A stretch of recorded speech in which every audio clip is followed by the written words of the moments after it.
Okay. We are live.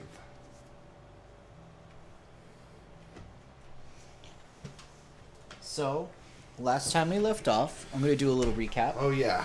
I'm going to need it. So, last time we played, Yes.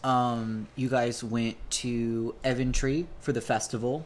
You, Rock, Snilgoo, Hilda, and George all left after the festival. Okay. You were on your way to the town of Silverton, where she was going to give you room and board, free food, and give you a stage to perform on and get your name out there, as well as compensating you for your performances. So you and Rock took up that opportunity. You're like, heck yeah, that sounds great. So as you were traveling, you and Hilda started to talk more, and you found out that there are quite a few beastmen in the area that are probably disguising themselves to look human. So there might be more beastmen in the area than you realize. And that Silverton is a town where beastmen are accepted, but they still kind of have to hide when the guards come through. But for the most part, like, beastmen are, like, neighborly with each other, with humans, and everyone gets along just fine. Yeah. She was saying that there's plenty of beastmen, like, in Silverton, right? Yes. Okay.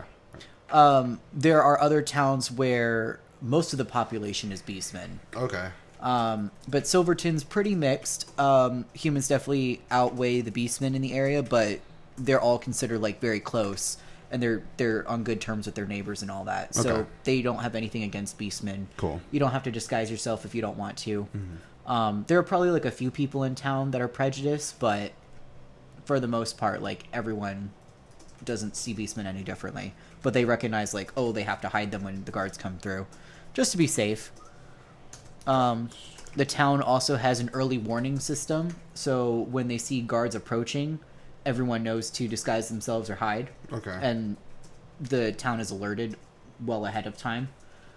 So it's pretty hard for the guards to sneak up on Silverton and for the beastmen to be caught off guard. Right. And they've designed it that way. Okay. As you were also in the carriage with Hilda, you started talking about your old master Maestro. And when you described the way that he played in the moonlight, Hilda kind of seemed like it was familiar to her, the type of magic that you had saw that night, Yeah. which intrigued you. She mentioned something about Elistray, right? Yes. Yes, okay. Elistray, she didn't say much. She didn't really have a chance to, but she did mention that Elistray is a goddess of music and of, usually drow worship her. But there are plenty of other people that, there are plenty of bards that worship Elistray as well. So Okay. perhaps Maestro was a follower of Elistray, you're not sure, but that's definitely a path that you could pursue. Unfortunately, before you could ask her more questions about Elistray, you got into a fight with a pack of wolves. It's a pack of wolves, yes. Yes. And unfortunately, you killed the baby wolves, not realizing that they were the baby wolves, and Mama Wolf came much larger than you were anticipating. Yes. Than we ever could have anticipated. Yeah. And unfortunately, Mama Wolf was clamping down on Hilda, and you just couldn't get the jaws off of her, and it unfortunately had Hilda meet her unfortunate end. Yes. So Very unfortunate. currently, you guys are still traveling to Silverton, and George mentioned that Hilda's grandfather, named Old Man, might know a way to bring Hilda back. So you're rushing to Silverton as fast as possible. Okay. But you did get a bit exhausted right before you hit Silverton, so you took camp for the night. With Silverton being right there when first light comes out. We took camp. Yes. We did? You took camp with a group of party goblins. Oh, okay, that's right. Yeah. So as you guys were, like, resting the horses, you heard some noises, and you found a group of party goblins that were very drunk and very willing to share their alcohol with you. And you guys ended up partying through the night, trying to forget some of your worries. And when morning came around, you guys all woke up and the party goblins were passed the fuck out. Like, they were just could not wake them up, drunken stupor, and you're like, Right. they'll be fine. Right. So now it is morning. You guys loaded up the cart, put Hilda in the cart gently. Okay, yeah. And you were heading to Silverton. It was very close by. So that's pretty much the recap. You're just trying to find a way to bring Hilda back and then continue your venue, or possibly see what she knows about Illustrate and see if you wanted to pursue that. Okay, gotcha. Which brings us to today's episode. Cool. Alrighty. It is now morning. The sun is peeking through some clouds in the distance, and a pleasant smell of rain is carried by a gentle breeze. It looks like it will sprinkle later, but for now, it's partly overcast. Your party, consisting of Maestro, Rock, Snillgoo, George, and the now deceased Hilda, are making your way to the entrance of Silverton via wagon. Despite the pleasant night you spent with a band of drunk party goblins, the weight of Hilda's sudden death has left a heavy silence. Your destination is to the shop called The Old Man, who is run by Hilda's grandfather. George mentioned that the old man might know how to bring Hilda back. The town of Silverton is very small, a mostly human population, but beastmen reside in the community. However, occasionally the beastmen have to either disguise themselves or hide when soldiers pass through, with the townspeople happily helping their neighbors. Luckily, no soldiers are coming through and aren't scheduled for another few weeks. You have free reign, as your wagon is now in the heart of Silverton. So I ask, what would you like to do? Well, we need to, first things first, go to the old man. Yeah. So you just book it straight to Old Man's. Are there people out? What time of day is it? It is morning. It's morning. Are there people out? A few people. It's still pretty early. Are they, can you tell if they're like a couple beastmen? Yeah. Okay. Oh yeah, there's they definitely mostly beastmen? It's mixed. Okay. You definitely see a handful of beastmen and a handful of humans. It's pretty even at the moment. We're with George, right? Yes. Who is a local. Right. So, I guess I would ask George, should we go straight there? Is there something we should bring beforehand? To George's knowledge, he just says, like, no, we should probably just make it there as fast as possible, if you're okay with that. Yeah, let's do that. All right. Yeah. So I will pull up the map of Silverton right here. All right.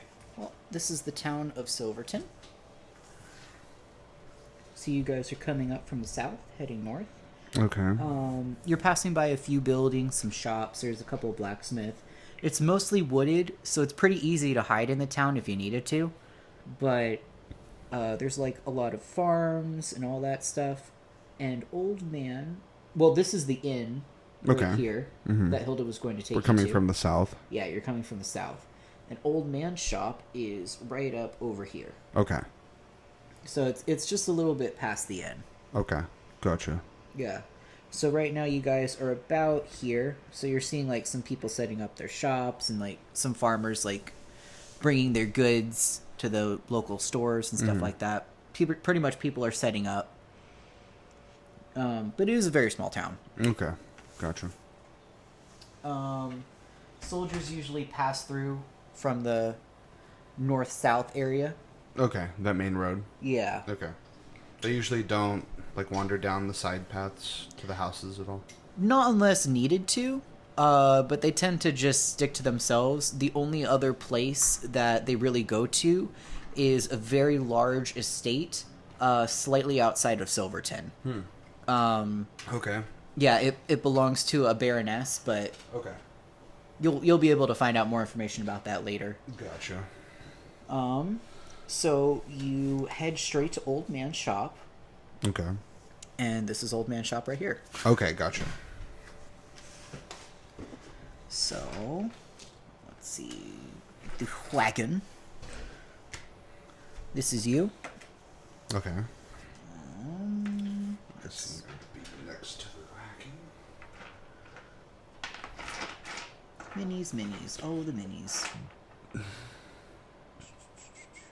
We will make this rock. Because why not? Okay. This will be George. And this will be Hilda. Why not? Gotcha.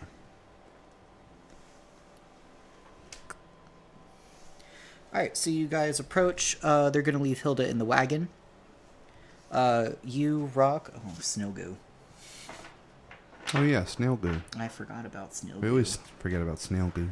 All right, this will be snow goo. Why not? Okay. So you, Rock, Snail Goo, and George all get out of the wagon. You're going to leave Hilda in there for now. Okay. And George is going to run straight in. Do you follow? Yes. All right. Yeah. So Rock will also follow. So you guys are all in the shop now. Snow Goo's like, he's going to stay with the wagon. So you, Rock, and George enter the shop, and you see a man standing behind the counter, but he's much younger than you expected for someone called Old Man. Old Man. And George approaches the counter, and he's going to ask, Iro, have you seen Old Man? And, like, his voice is, pretty frantic. And, Okay. Iro has kind of, like, a slower way of talking, like...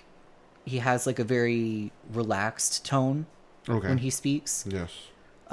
He has a very soothing voice. Okay. He's pretty tall, about 6 foot. He's probably in his, like, 30s. And he wears, like, modest clothing. You can tell, like, he tries to dress nicer than he probably can afford. Yeah. But to him, like, he's trying to look as nice as possible within his means. Okay. He has short black hair, brown eyes, slightly tan skin, and he has a little bit of a goatee that you can tell he has pride in. He manicures it very well. Yes. But Iro looks at you and sees how frantic George is, and he freezes for a moment because he's not sure, like, why George is so freaked out. And he explains that the Baroness had sent some guards over to try to arrest Old Man for some illegal activities that were false. And so Old Man had to flee. But that Iro is running the shop for him in his stead. Damn. Okay. And George asks, well, is the portal still open? And Iro unfortunately replies that Old Man destroyed the portal when he left so they couldn't follow. Okay. And George doesn't believe him, so he just angrily pushes past and he's going to head to the back. Do you want to follow or stay outside with Iro? I'm going to stay there where I am, out of respect. All right. Yeah. After a few moments, you hear some... I'm just going to give a... Sorry. After a few moments, you start to hear, like, some tossing. Like, George is probably, like, tearing up the place a little bit back there. And he sounds angry and frustrated, understandably.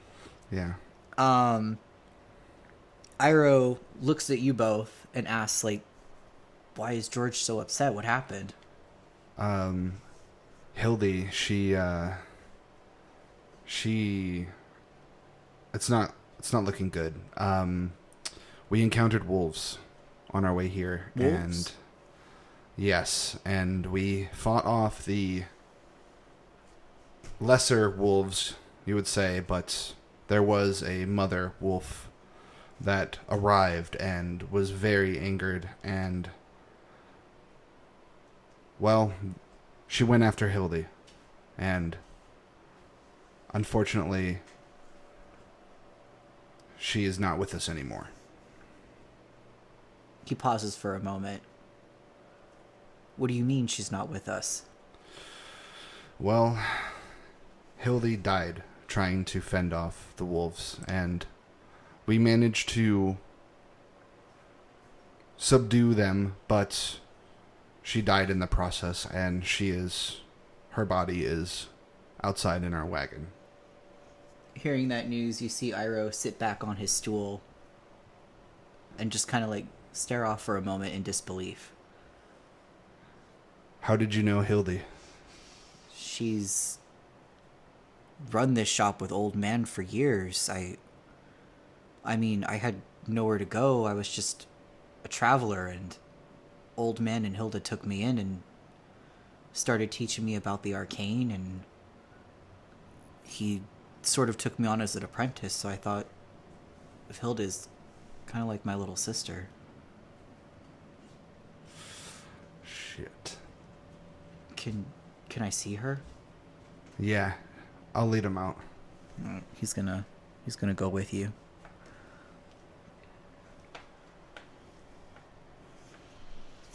So you two... Everything okay? Yeah. Just wrote the wrong name. Hilda. So you and Iroh go to the back of the wagon, and you show Hilda's body to him, and you see he's trying to put on a brave face, but he is visibly crying. Oh. Trying to hold it together. Okay. He's usually a very level-headed person, and you can tell, like, he's good thinking under pressure from how calm he's trying to keep himself. Yeah. And he says, well, Old Man can't be that far. He has a place up in the mountains. I've seen him bring people back before. If this just happened, right? Mm-hmm. Yeah. Yesterday, actually. Yeah. Yesterday? The sooner we try to bring her back, the better success we'd have. Old Man can do that? I've seen him do it before.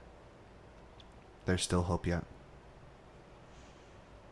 The longest I've seen him be able to bring someone back, though, is 2 weeks.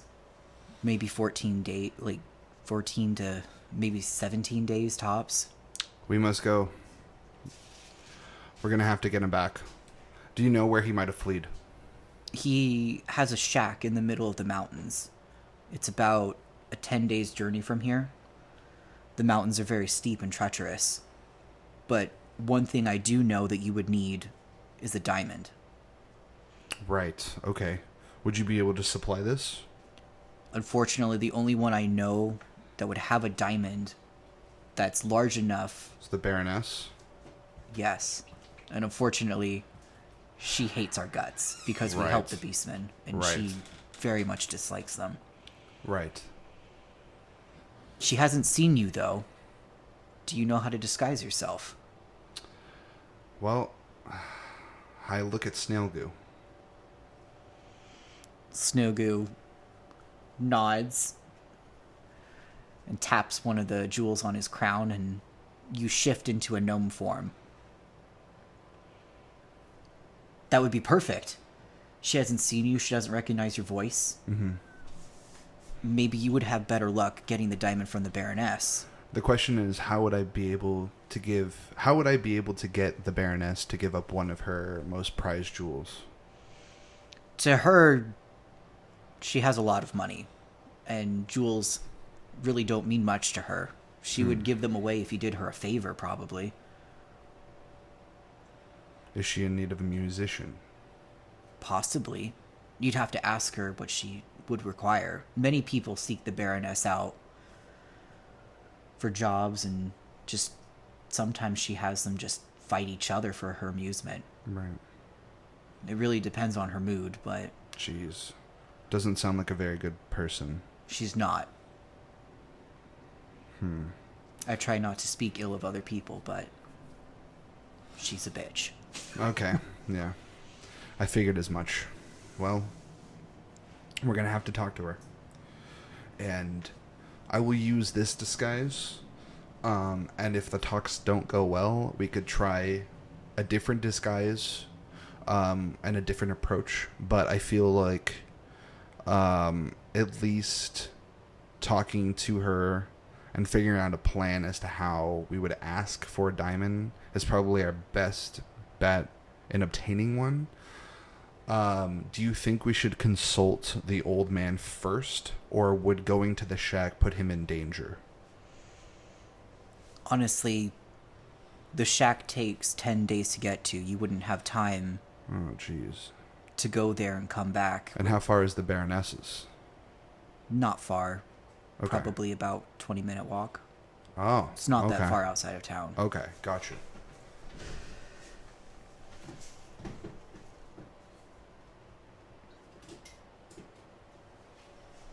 So, pretty much what Iroh is describing is that the sooner you get Hilda to Old Man, the better. Right. The more likely he is to bring her back. And Okay. if you take too long, he might not be able to. Right. So 10 days minimum. It's already been 1 day. So that gives us 3 days to work with. But we don't want to push it to 3 days. And Iroh did say, like, the longest he's seen, like, a body that Old Man has brought back was around 17 days. Okay. We owe her this much. To at least try.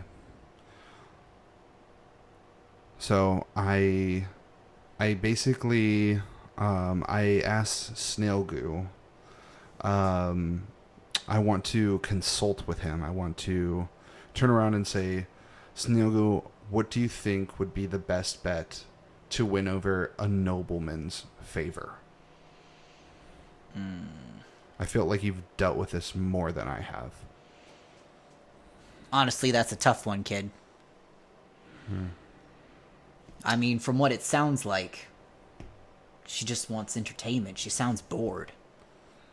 Maybe if I sing her a good enough song? Probably. Maybe a song that would move her. What is she like? He looks over at Iroh. And Iroh thinks to himself for a bit.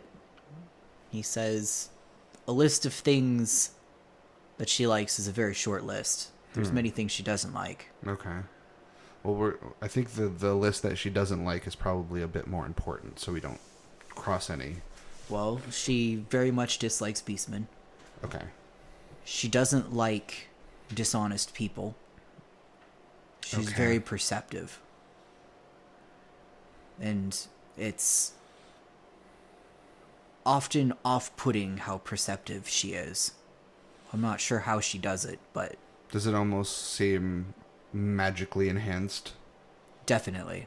Okay. But I, for the life of me, can't figure it out. Every time I've asked Old Man about it, he says that it's best to just stay away from her, so I have. But there's definitely something going on between the Baroness and Old Man. They've known each other for very long. Have you ever known the Baroness to see through a disguise such as this? Sometimes. It depends if she's looking for it. Okay. So she wouldn't have, let's say, an item of true sight. Not that I've seen. Okay. But if she is suspicious of you, she might do something that might make you drop your disguise. Okay. Many people go to her for her money, and sometimes they try to rob her, so... But like I Right. said, she could ask you to go fetch her something, or she could just be in a bad mood and tell you to beat your best friend for money. She often asks for very strange requests, too.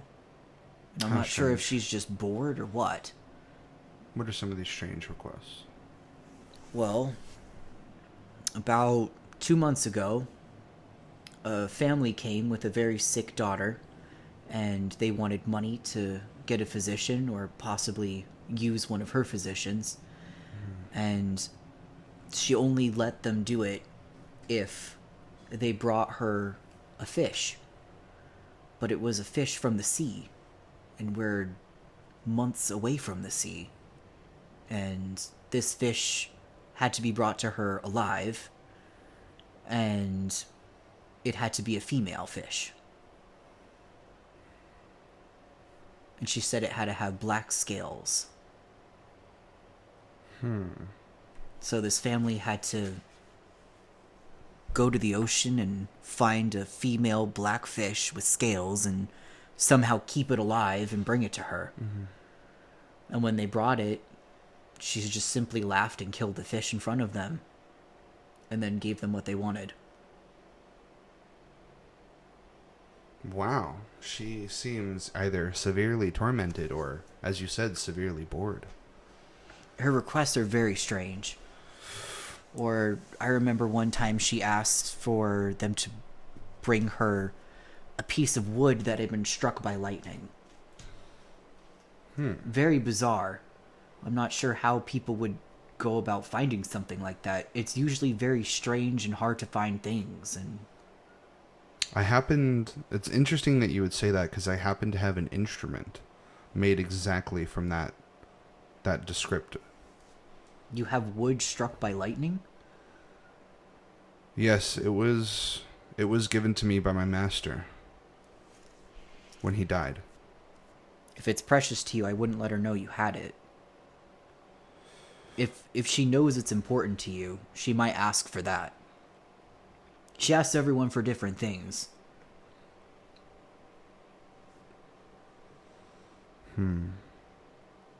I think your best bet would just to see what she wants from you. Okay, so you think we should tell her the truth? Well, somewhat modified version of the truth. A person has died that's close to me, and the only way that I know to bring her back would be to find a diamond and try a ritual of some sort. I wouldn't give her more information than you need to. Right. The only one... Would she know that basically the only one that could do this would be Old Man? In this area, yes. Other than her. So we have to make her believe that this doesn't involve any of them. Any of you. Most likely. She wouldn't want to do something that would help Old Man. And helping Hilda would help Old Man. I wouldn't lie to her, but I wouldn't give her more information than she needs. Right, so how do we tell her that we need a diamond, but not make it seem that it's for some sort of magic purpose? Does she seem to be around or have the ability to use magic or spells? I've seen her use some magic. But okay. So she is aware. there are lots of spells that require diamonds, though. Like, which ones do you know of? Well,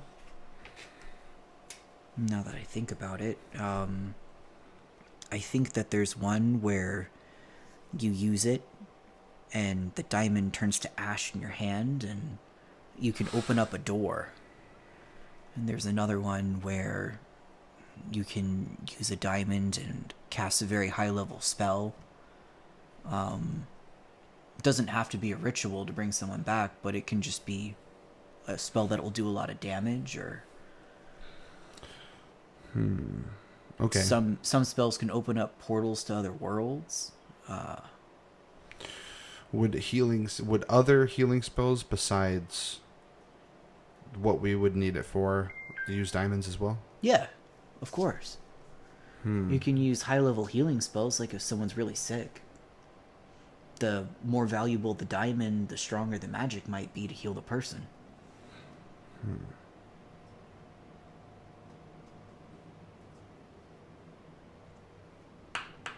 Maybe I would be able to convince her that I would be able to harness the power of this diamond, or someone in my party. You could say that you need the diamond to cast a spell. Right. And that you've been traveling, and so far she's the only one you've heard that might have a diamond of high enough value. How big would the diamond have to be? Let me think. Give me 1 second.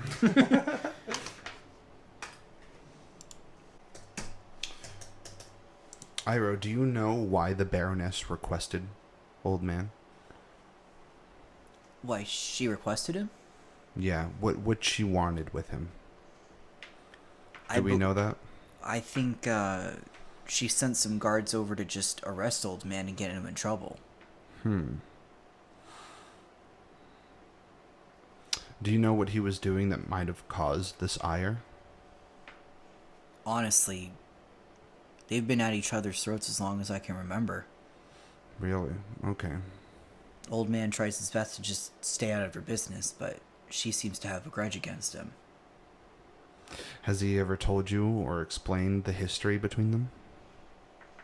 He just says that she's dangerous and that he's known her for a long time and that in all the time he's known her, she's never done anything good. Okay. But when I ask about specifics, he doesn't want to talk about it. Or he stares off and gets quiet for a while. So I just stopped asking. Mm-hmm. I believe that the diamond, I'm having a hard time pulling it up right now, but I think the diamond has to be worth 500 or 1,000 gold. Wow. Yeah. Jeez. Yeah, okay. it's a nice diamond. It's not just like a little one that you'd find in a ring. But she would have it. She has lots of really nice jewels at her house. Oh, I'm sorry. No, it is 1,000. 1,000. Okay. It is. I'm sorry. Mhm. Yeah, and the diamond is consumed. Okay. Yeah. The 500 one is restoration. That's a different spell. Yeah, so the resurrection is 1,000. Okay. So I look at Snail Goo and I say, well, we do know one thing that she does want. And it's old man. And we do know, at least I know how to disguise myself as such. You want to go up there looking like the person that she wants to get in trouble? We might be able to use this information.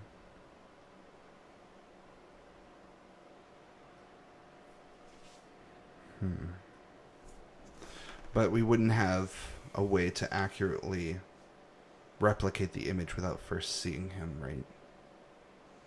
I'd have to see him first. Yeah.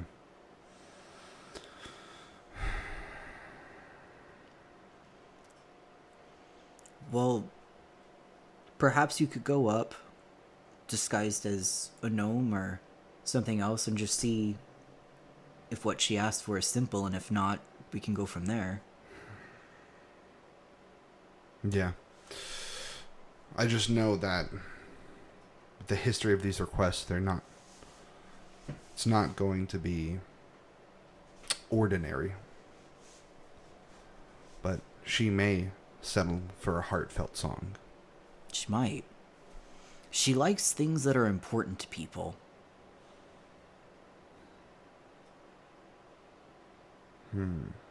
But she also likes to destroy things that are important to people. Interesting. Or just get her hard to find items or hurt somebody you care about.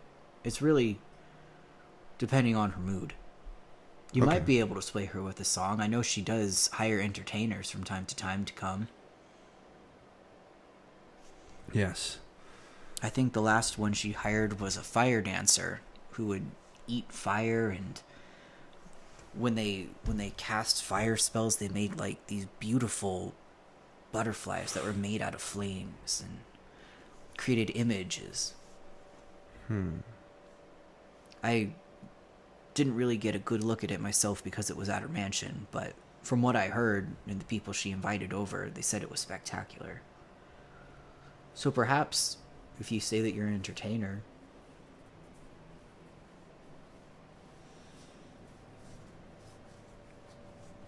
Yeah. I might have to begin working on a song tailored for her. We'll have to see what she wants. Trying to think, is there any other piece of information we should know, Iroh, before going?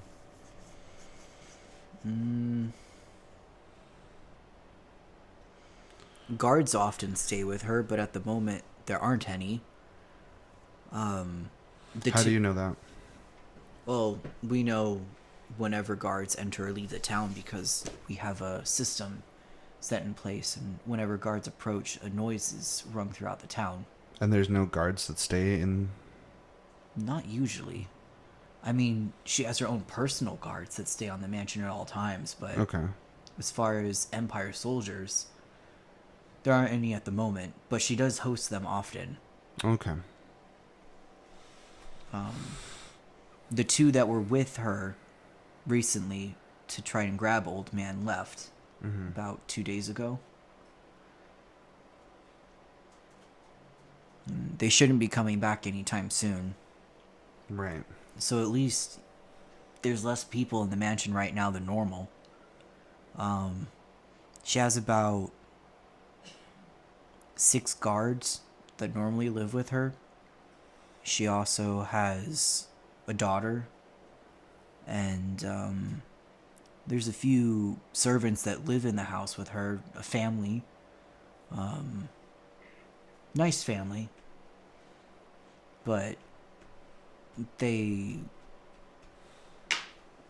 don't like to talk about the Baroness. Do you know her name? Whose? Baroness. Yes. Lady Victoria Sylvan. The town is named after her family. Sylvan. Okay. And would you happen to know her daughter's name? It's Lady Amara Sylvan.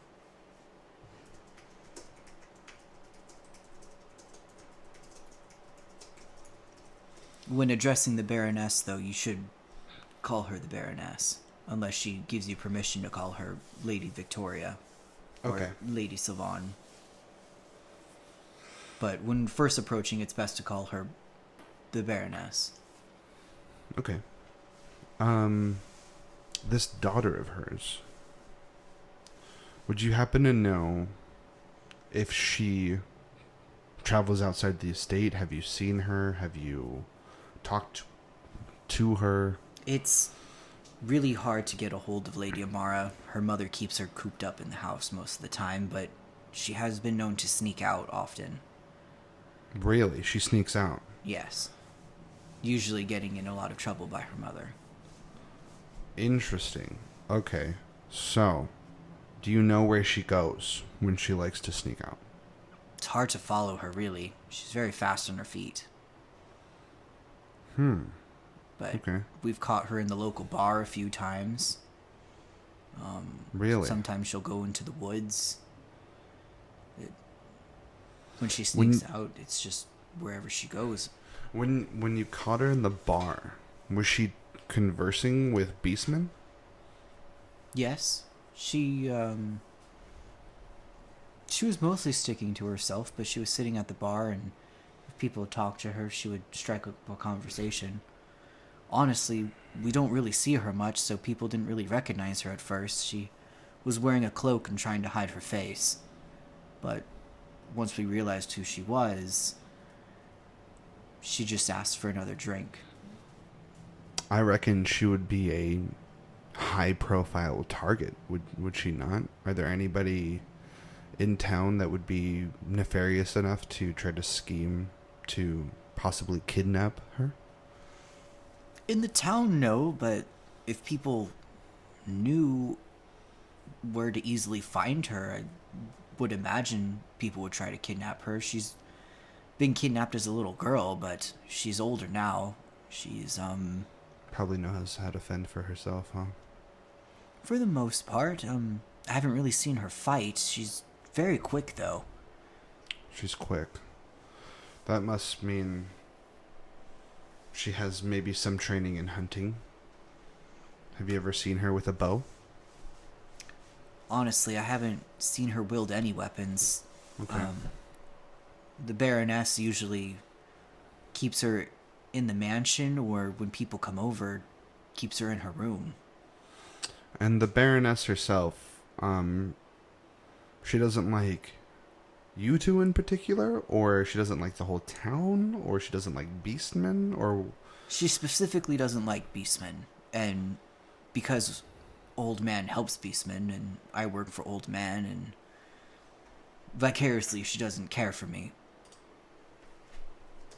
Okay. She knows that I sympathize with beastmen, and that I personally don't have any grudges against them, so... And it doesn't seem like Lady Amara has any grudge against Beastmen, right? Not that I've seen. Hmm. The few times we have seen her interact with people, she treats everyone the same. Okay. She mostly sticks to herself and just tries to do something fun before the guards find out she's gone and bring her back. So, most of the time she sneaks out, she only gets brought back by the guards, or does she do find a way to manage to get back in to the estate? Oh, we've seen her sneak back in a few times. Okay. We usually don't report it, but some people, if they're desperate for money, will go to the Baroness and report where she is. So, when she sneaks back in, would you happen to know the route or general direction that she would go in the estate to sneak in and out? Honestly, once she gets on the property, don't really know where she goes. But people have seen her come through the back door a few times, but sometimes they've seen her hop over a wall. I'm not really too sure how to break into the Baroness's house. But maybe if you could get a hold of her, you could find out.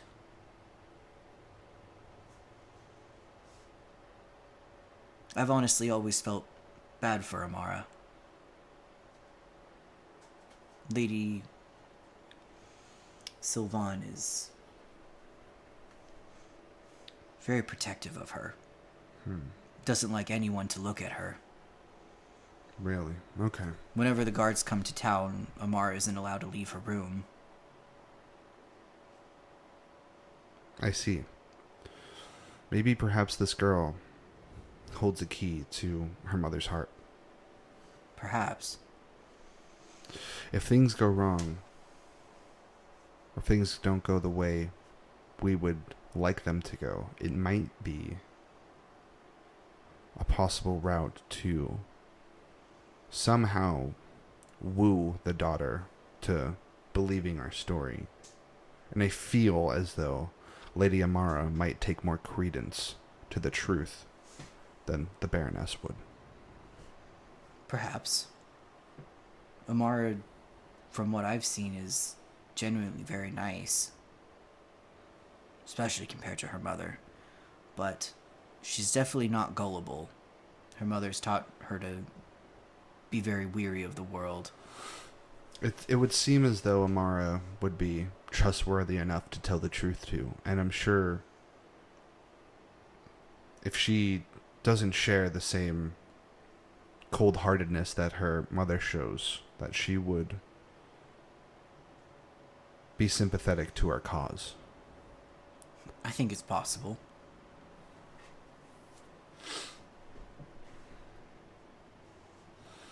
We might want to investigate this option. I look at Snailgoo. We might want to investigate this option if we come to the estate and find we're at a crossroads with the decisions that, or the request that the Baroness has for us. Because we could, in theory, find out where the daughter's room is. I could play some soothing melodies from outside of the castle, and it could lure her to the window, and from there we could get her attention. It's very possible.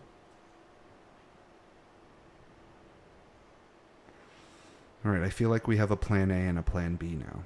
I feel much more comfortable going.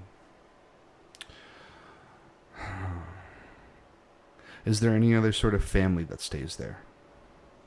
Family, no. It's just Lady Amara and Lady Sylvan. But, like I said, there are the servants that live there. There's a father and a mother, and they have a child, a very young child.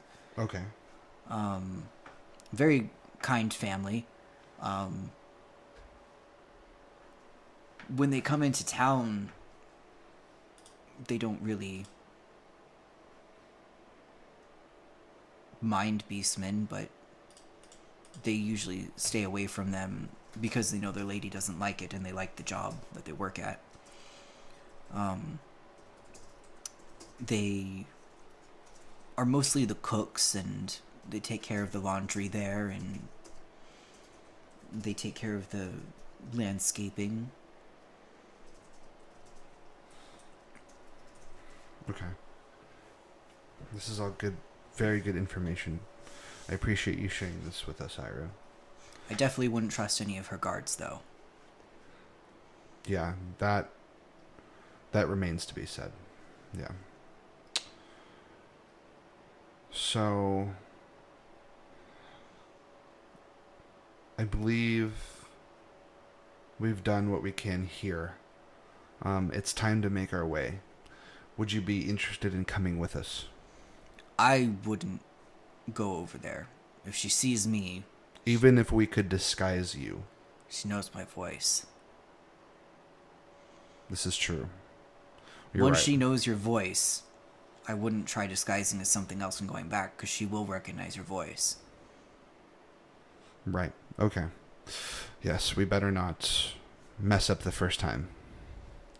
I can take care of Hilda's body until you get back. Please do. I'll calm George down. Yeah. Has George returned from the back room? At this point, yeah, he would have been standing in the doorway. Listening? Yeah, of the shop. He was just kind of leaning up against the door, and you see that he's been crying and that he's angry. But at this point, he's kind of accepted that he can't reach old man through the portal. Okay. I look over at George and I say, George, what history might you have with the Baroness? She hates me. Unfortunate. She hates everyone that's close with old man and Hilda. I see. It's best for you to stay here too. I can at least take you part of the way so you know where you're going. That would be most welcome. I would hate for us to encounter another bump in the road as we did yesterday, so to speak. So, I guess we'll set off. Yeah. So, as Iroh is taking Hilda out of the back, you hear the voice of a very frantic man approaching the shop. And Iroh pauses and looks, and he looks confused for a moment, and he recognizes the man, and he puts Hilda back down gently and looks over as the man finally reaches up to you guys. He's a bit stocky, very muscly. You can see that there are calluses all over him. He definitely works with his hands a lot. And Iroh looks over at him and he's just like, Felix, what's wrong? And Felix is red in the face. It looks like he's out of breath. He's been running around everywhere. And he grabs Iroh by the shoulders, and his voice is a bit choked when he says this. And he says, "It's Mia. I can't find her anywhere. She's been missing. Please, you have to help me find her. Please." And George tries to calm him down, and he's like, "All right, Felix, well, where's the last place that you saw her?" He's like, "Well, she was playing in the woods. I told her not to, but she wanted to get some mushrooms for our soup later. And she always says that she's a big girl now, and she wanted to do it, so I told her she could, and I haven't seen her for hours. She went out early this morning when the sun was first coming out."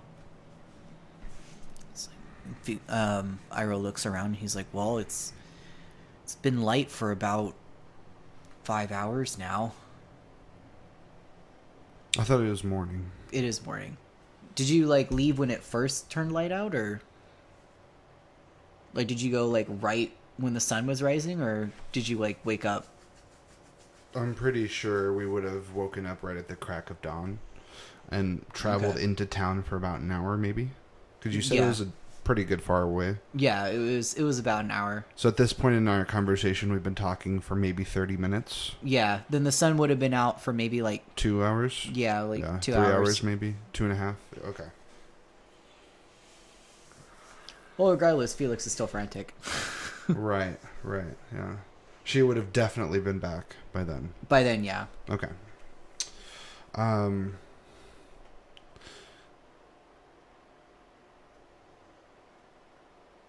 I guess I look at Iroh and I say, I assume you know this man. Do you,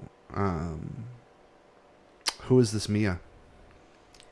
Well, Felix will then look at you and he's like, Mia's my daughter. She's all I have. Do you think you could help me too? I'll give you everything I have. I don't have much, but I have about 94 gold saved up. I'll do anything, please.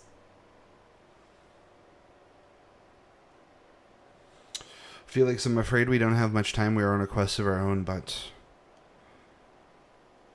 I understand how it feels to lose someone close to you, and I'm willing to help you. Do you know the general direction she took off when she was gathering mushrooms? Yes, I could take you there, but I've looked and I haven't seen her, but I haven't gone too deep in the woods. I wanted to get more people so we could spread out and find her. Yes, I do think that it's best to acquire a group to fan out. Felix, if we are not successful in this task, I will have to leave you.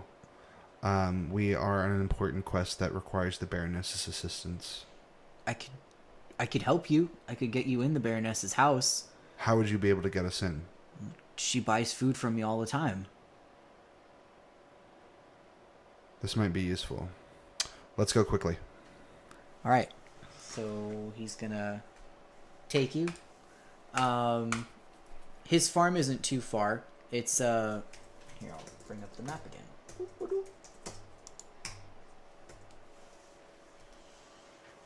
Is it Baroness's? Baroness? Yeah. Baroness.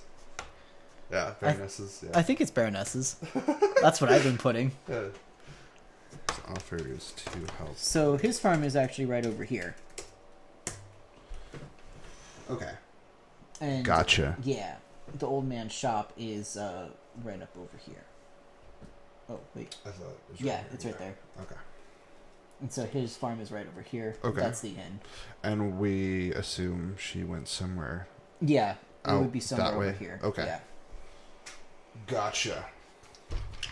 Which is actually the same direction as the Baroness's house. So you aren't going too far out of your way. It is, yeah. Southeast. Yes.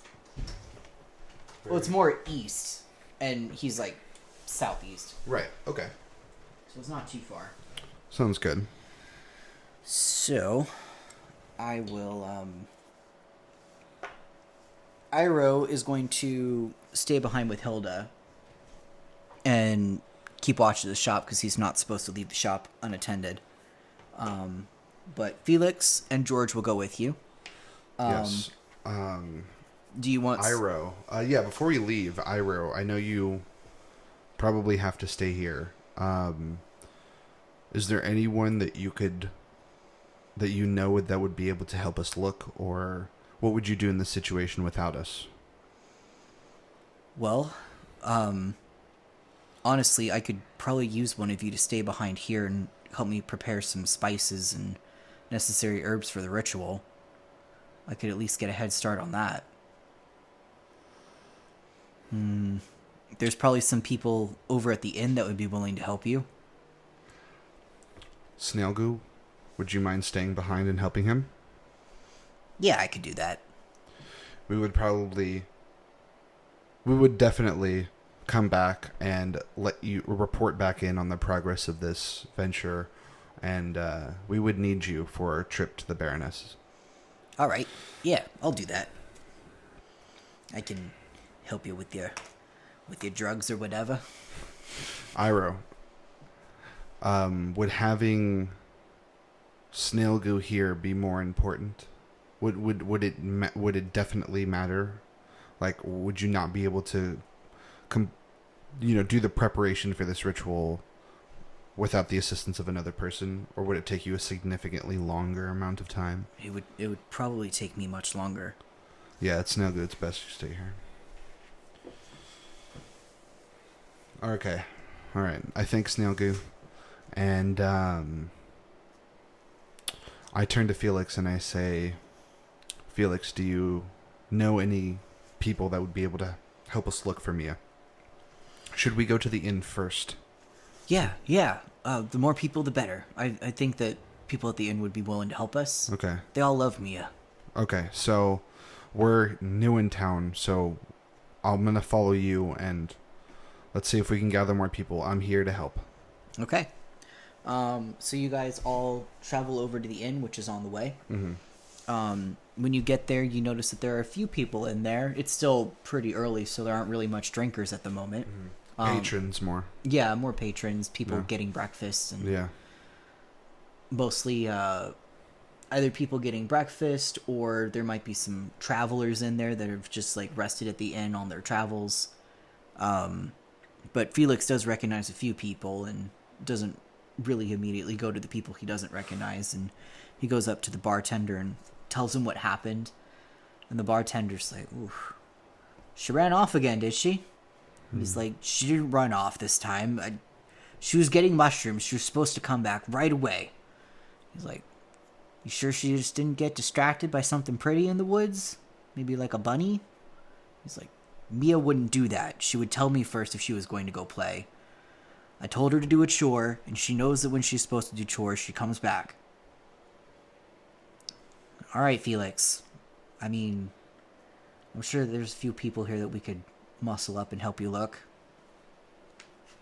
So the bartender, the barback, and 2 other patrons are available to help you guys. Okay. I was going to say, we're kind of behind Felix, and we're looking serious.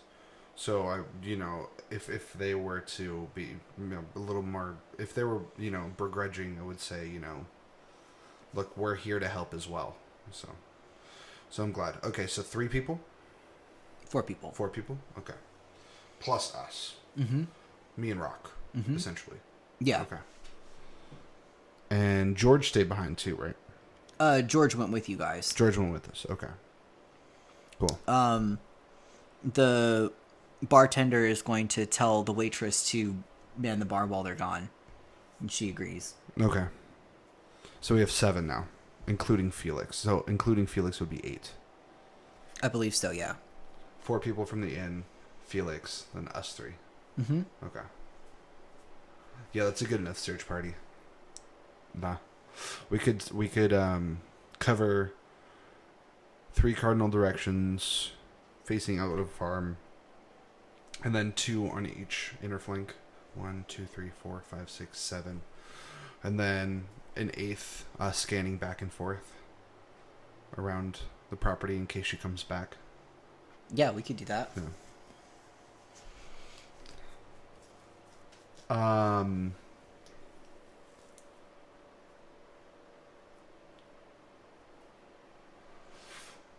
We wouldn't want to go too far, though. Felix, do you know how far too far would be? Well, the mushrooms aren't that far away from the path. Maybe like a 5-10 minute walk. That's all. That's it. That's why she should be back already. I understand your persistence.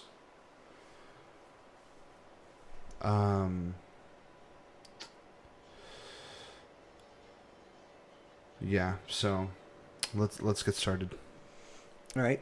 So he takes you over to his farm, and you guys follow a pathway that leads into the woods that's connected to his property.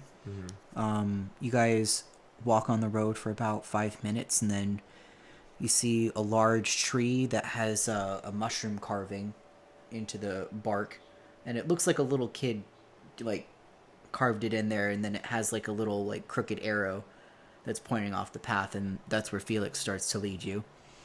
And you walk for about 5 or 10 minutes, and then you see a patch of mushrooms and herbs, and it looks like a little forest garden that seems to do better in more shaded areas than on a crop farm. And he looks around and he's like, this is where she should be. This is where we get our mushrooms, and we got some garlic here and some leeks and just some stuff for soup. Mm-hmm. I usually go with her, but she wanted to go by herself. Mm. I knew I shouldn't have let her go.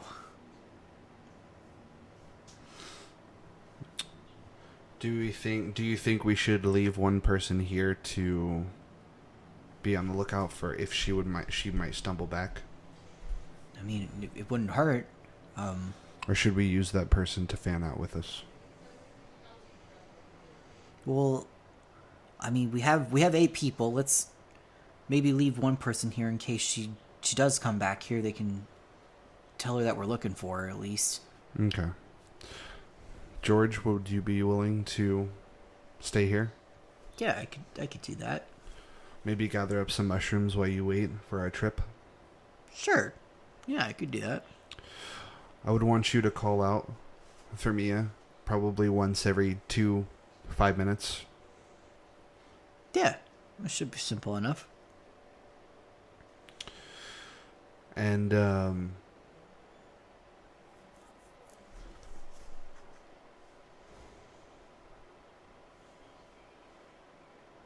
is there anything you have that we would be able to sound if you did find her? I can whistle pretty loud. Do that. So, let's get going. All right. How do you want to split up? Do you and Rock want to travel in one direction and Felix and another person go, like groups of 2, or do you want to split up individually? I think we should probably go individually, but we have so much of us that we would remain somewhat nearby, hundreds of feet, you know? Mm-hmm. So if we yelled, we'd be able to hear the other person. And I'd say, if one of us yells, all the people that hear the yell have to then respond and tell the others. Okay. Yeah. Just say, over here, or something, of the sorts. Your farm is on the edge of town, correct? Yeah. So we would only need to search 3 main directions, because she wouldn't be in town. No, she wouldn't go to town. Okay, yeah. So I guess we should fan out individually. I would want Rock on the path, how would you say, closest to mine. Yeah, we'll say wherever that may be. That's the farm, and we'll say that you guys took this path over here. So the tree is like right here, and it went this way. Would we...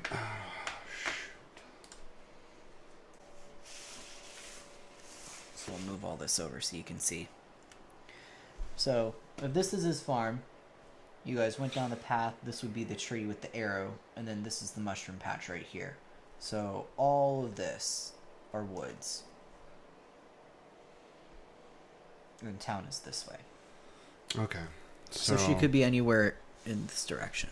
Okay, so... yeah, I'll do this. We would need someone to go 1 this way and sweep around. Mm-hmm. 1 directly this way. 1 this way. 1 that way. 1 this way.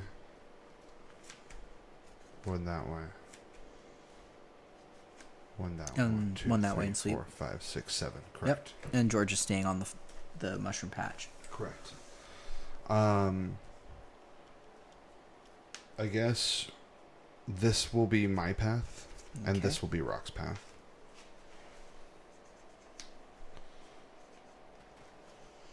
Alright, Felix will go this way, because he knows Okay. the woods more. Okay.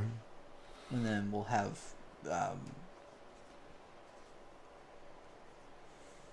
we'll have the other NPCs go that way. Okay. All right, so you guys start to walk. Can you roll a perception check for me? Absolutely. Let me grab my dice. So I will roll a perception check for Rock. +3.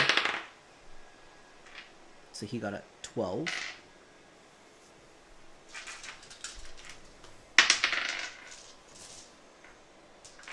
And I'll roll one for Felix. 13.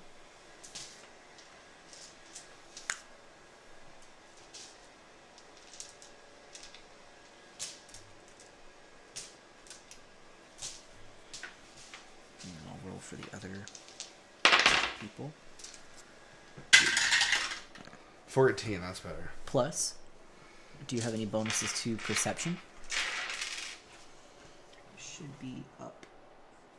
Where's perception? Wisdom +2. Looks like I have a bubble in the perception. That means I have So it would be the proficiency, 16. right? Okay. So you actually rolled the highest. Well, I would say a 16 is enough. So as you're walking, put Felix there. So as you're walking through the woods, you go for about a good 10 minutes. You're calling out Mia's name. You don't hear a response, but you do see a basket. And the basket has some mushrooms in it that have fallen on the ground. You also notice that there's some footprints, and that all of a sudden there's a drag mark that leads deeper into the woods. Okay. That's what I would probably call. You'd call it that point? Yeah, because that's a dead giveaway. Alright, so you call, the group comes over, and they all start heading on your path now. Okay. I point out the marks. I would want the person that would be best, most apt for tracking. We'd want to follow that person, right? Or I guess all of us can kind of use That our would probably be you and Rock. group Yeah. kind of tracking skills. Yeah. Yeah, Felix is more of a farmer. He's not really a hunter. Okay. Gotcha. I guess we'd follow Alright, the drag. so you guys continue to go deeper into the woods. And I'm going to have you roll one more perception check. Okie dokie. I would definitely be on high alert here. Yeah. Very high alert now. That I see dragging. Different dice. Alright. A 10 plus 2, which would be 12. And then an 11 and a 10 for Felix and Brock. So you got a 12? Yes. You're the highest again. So with the 12, I will say that you hear noise up ahead. And it sounds like muffled gurgles at first. And since you're paying attention, you start to recognize that it sounds like frantic goblin. I definitely understand this language. Would I be able to understand any of the words being said? Or is it too far away? I think you'd have to get closer to make it out, but you definitely recognize some syllables, and it sounds like frantic. I would immediately tell them all these are goblins. Okay. That freaks a few people out. I'm going to say that the bar hand looks very nervous and says, like, listen, I didn't sign up for no goblins. As long as we stay together, we should be fine. I'm not really that good in a fight. I will do my best to protect you. All right. I'll do it for Mia, but I'm not a fighter. If it looks dangerous, I don't think I'm going to. Can you throw a punch? Maybe. Can you punch a goblin in its small little face? I could try. Then you're of use. All right. Go ahead and roll a persuasion. This is going to be 2. And a 7. Oh no. So persuasion, I get a +3, but yeah, he rolled a 7. do I get any passive bonuses for being a goblin? You could try to intimidate. No, I wouldn't want to intimidate anybody. Yeah, no. So he'll follow you for now, but if he starts to It's a see high combat, chance he would he's run. probably going to Yeah, run. Okay. Well, at least that might distract one or two of them. Yep. I look at him. It's only one guy that says that, right? A few of them look nervous, but he's the only one that said Spoke anything. up. Yeah. Okay. I'm gonna look at him, and knowing that my, little talk with him didn't really rouse him too much, I'm gonna tell him, look, I know you might be scared, so I want you to turn back, and I want you to get George. And I'm sure George would come out and help us. Yeah, I'll go get George. Yeah. Tell him the exact path he went on.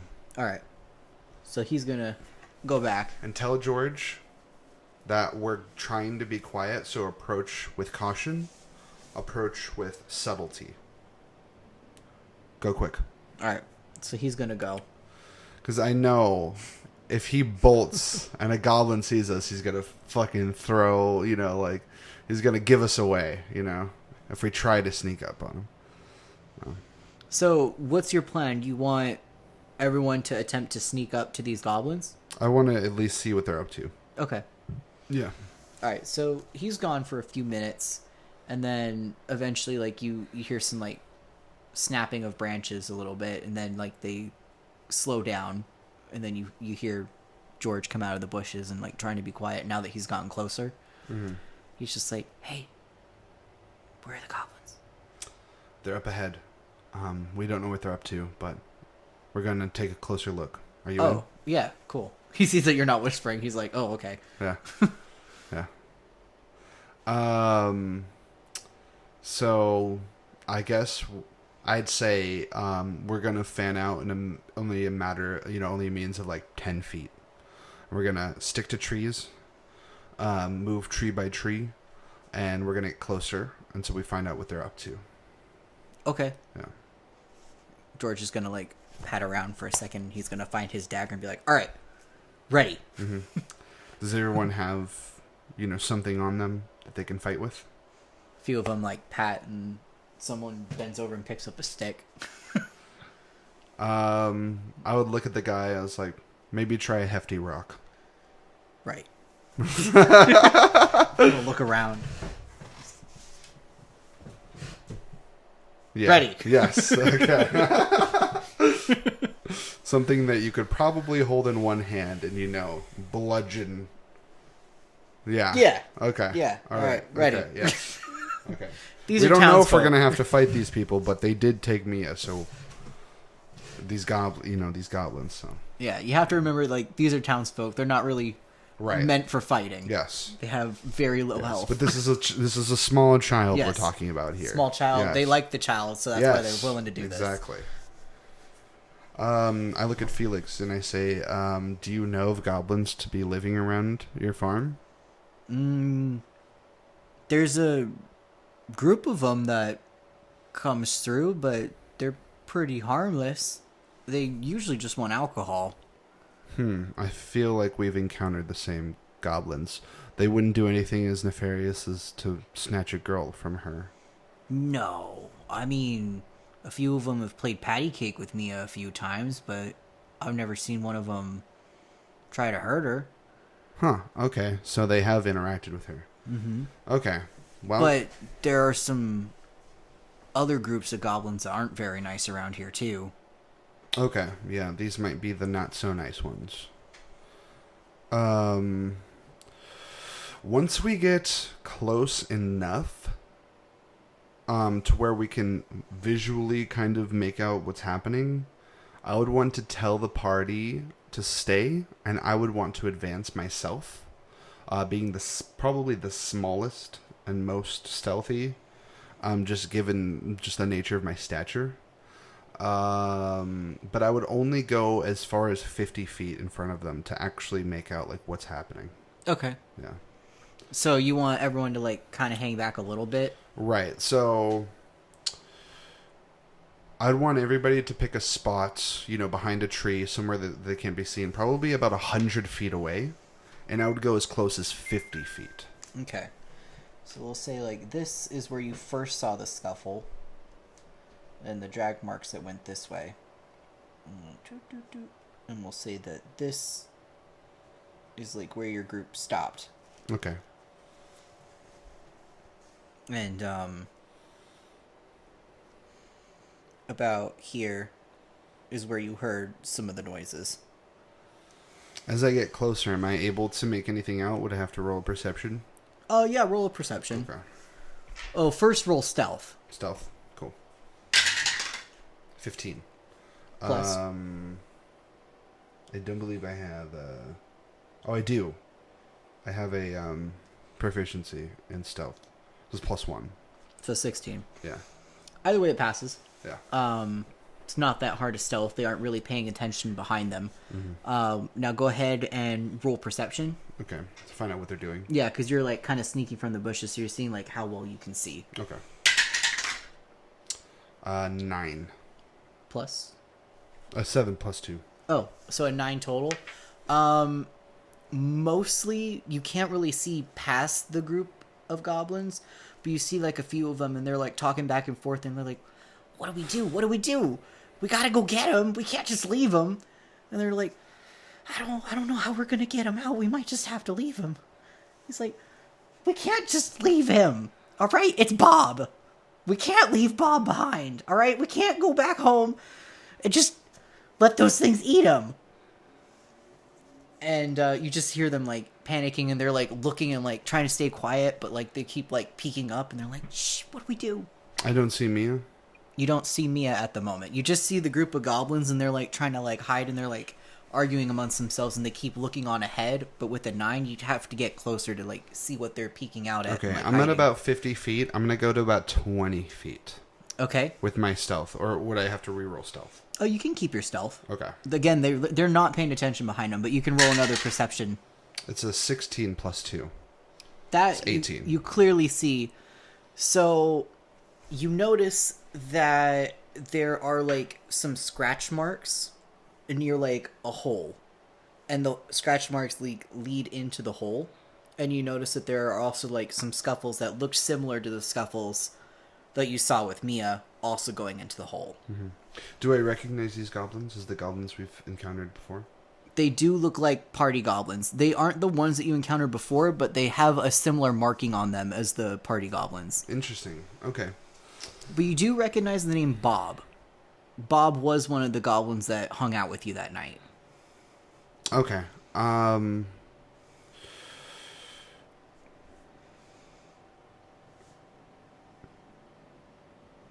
Yeah, I would probably want to go talk to them before reporting back to the party.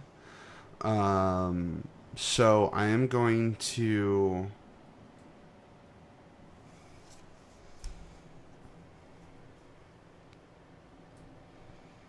Are they whispering? They're trying to whisper. They're like angry at each other, so it's a little bit louder than a whisper, but they're trying to whisper, but they're panicking. I'm going to get to about 15 feet, really close, and say, "Hey! Hey!" Just scare the shit out of them. Yeah. They're gonna like, what? They're gonna look at you. Who are you? My name is Maestro. I'm out here looking for a small girl. You wouldn't happen to see her, have you? No. Really? A small girl? Small girl? Like, what kind of girl? Plays in the farm, picks mushrooms, that kind of girl? Farm? Like, Mia? Yes, Mia. She's gone missing. Mia's missing? Yes. I haven't seen Mia, but we're looking for Bob.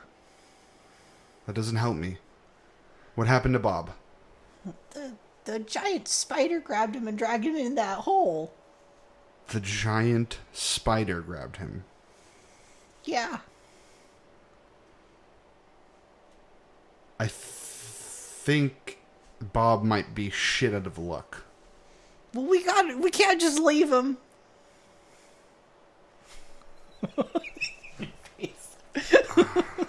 Um.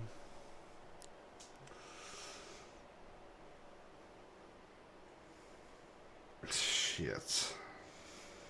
One of the goblins looks at the other ones and like, he's not gonna help us. We gotta go get Bob ourselves.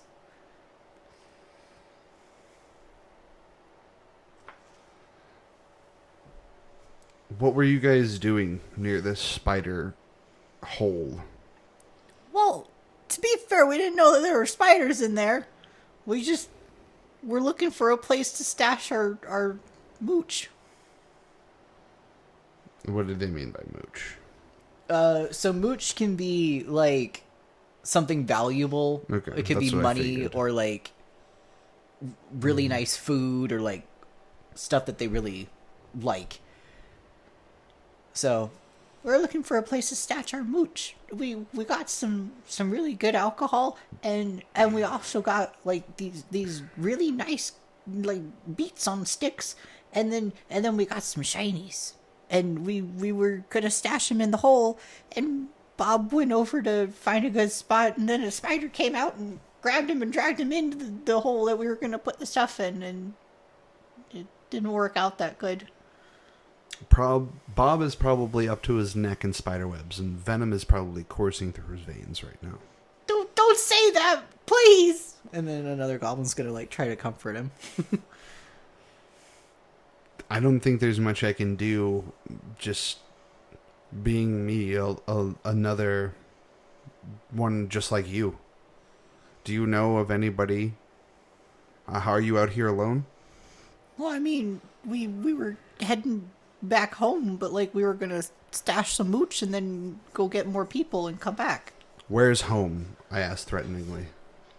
They kind of like don't want to tell you now. they're a little bit scared. So roll either intimidation or persuasion. Is that an 8? It's a 14 plus 3 for me. They're terrified of you. They're like, it's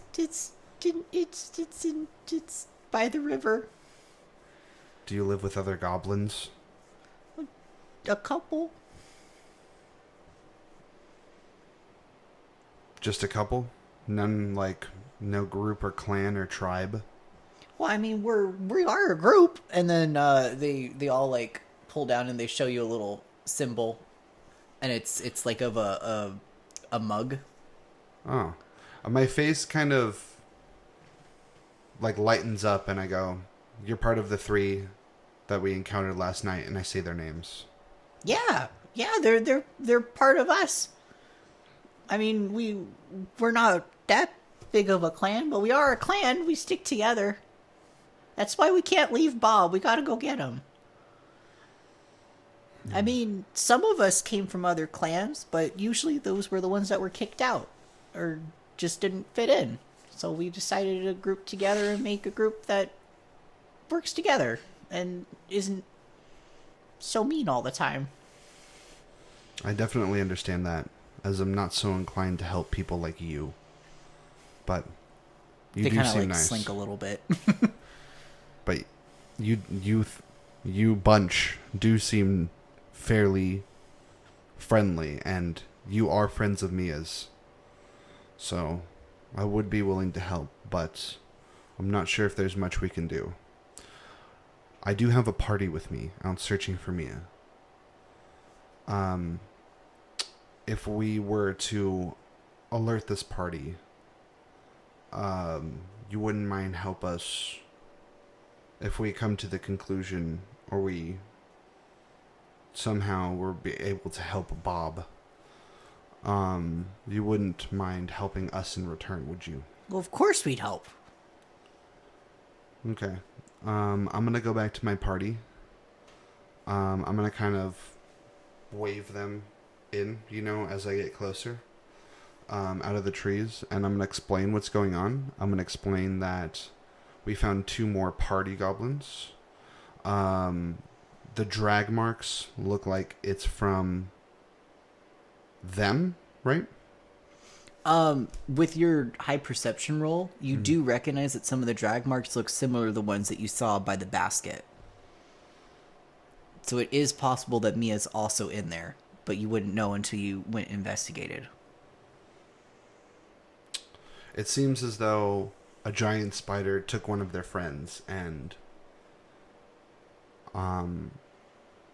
it might have taken Mia too. Upon hearing this, Felix is gonna visibly look freaked out. And he's like, we need to go now. I feel as though Rock should take the lead on this one. Alright, I don't care who's in front, but we're going right now. I'm not leaving my little girl in there. Good. These goblins, I know that we can trust. As you know, they're friends of Mia's. Are you aware of this friendship? I mean, they come on the farm all the time and do small jobs for stuff, so yeah, we're friendly. Cool. Good. So we're able to get along then. Yeah. Okay. Then we can work and try to investigate this. Would we happen to have a way we could make a torch or a lantern or head back to the farm and get something really quickly?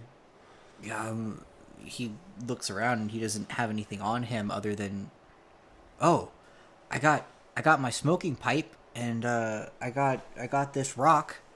You can make sparks if you strike it. I might be able to make a flame with the spark striker.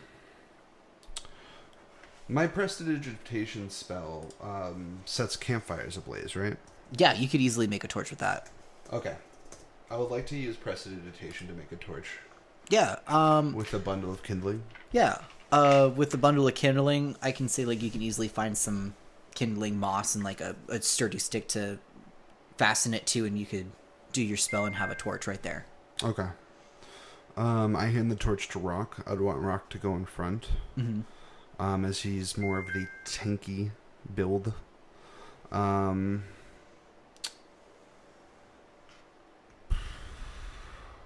big is this hole? For you, pretty spacious. For like a human, it's kind of tight. Like they would definitely have to like really crouch and maybe crawl part of the way. But for you, you could probably walk comfortably. Would someone like Rock even be able to fit? Maybe. He would definitely be like army crawling. So you want Rock to go in solo? No, we want to go behind him. Okay. Yeah. Because we never know if the tunnel might open back up. Like... Oh, into like a big thing? Yeah. Alright, well, Rock will go in front. Who do you want behind Rock? I will probably be behind Rock, and Felix will be behind me. Mm-hmm. And I would want George to be behind the farmhands. Okay. And then probably The goblins after that? The goblins near the end. Yeah. Okay. Mm-hmm. Yeah. So Felix has his people behind him. We have George at the end, and the goblins behind George. Okay. You hear one of the goblins go, Let's go get Bob and Mia. We'll try, little one. We'll try.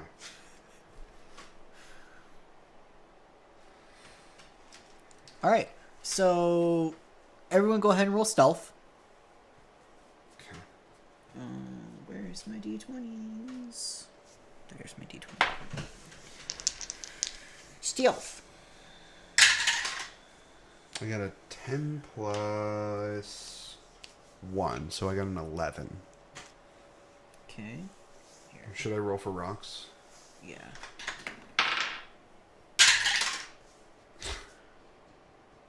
You got a 3 Oh, plus 1. yeah. Yeah, plus 1. So 4. Great. The one leading the pack. Well, I guess it makes sense. Oh my god, Felix also got a 3. Fucking George coming in clutch with a nat 20 on stealth. Holy fuck, George. I look back and he's got like a green beret on and his ghillie suit. He made a ghillie suit out of the sticks in the forest. He has like the mud on him. Yeah, the mud. Let's go get Mia. It just turns into Rambo. God, I have a lot of 11s popping up. Alright, so I will say your overall stealth with 2 nat 20s, a 19, a 16, and then a bunch of 11s. Should we average that? Yeah, it cancels out the 3, 4, and 6. Okay. So you guys are stealthed. At first, Rock was like starting to make a little bit of noise, but you were able to like quiet him. So you guys were able to get through stealthed. Okay. Damn. You guys have good stealth. Alright. So Rock is in the lead. The tunnel's only big enough for you to go single file. So the entrance to this cave is only wide enough for you guys to go single file. You're leading with Rock, then yourself, then Felix, followed by the farmhands, George, and then the goblins in the back. Okay. Gotcha. Everyone rolled pretty good, and the couple nat 20s and the higher rolls balanced out the lower rolls. So you're all stealthed, sneaking into the cave. You guys get further.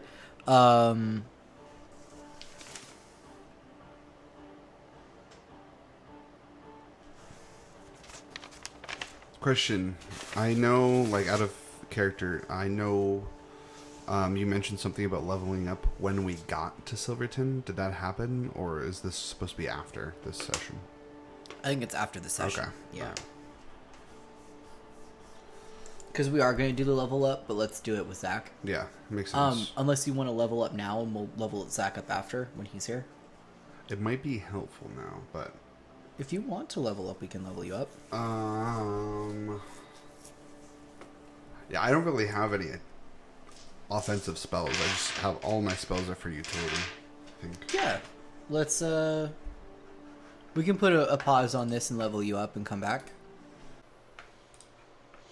Alright. So, Okay. back to the spider cave. Now that we've figured out our character sheet stuff. Yeah. Oh, this guy And then there's Felix. is... Okay. So, you guys are in a very narrow space, about 5 foot. So you are going to have to go single file until like you see a spot where the cave might open up more. Right now, do any of you have dark vision? Yes. I have dark vision. Does Rock have dark vision? Because Felix does not.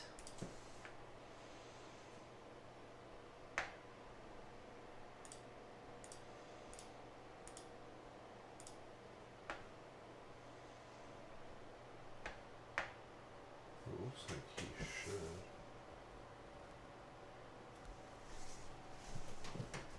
I Bug. didn't update everything. Here, let me just type in Bugbear. And Earth did honestly. I don't think Earth Genasi would. Bugbear should. Yeah. Bugbear Dark Vision. Yeah. Dark Vision Yeah, 60 it feet. says it right here. Dark vision 60 feet. There you go. Da-da-da-da. Welcome to D&D Beyond. He also has true sight and tremor sense. Tremor sense.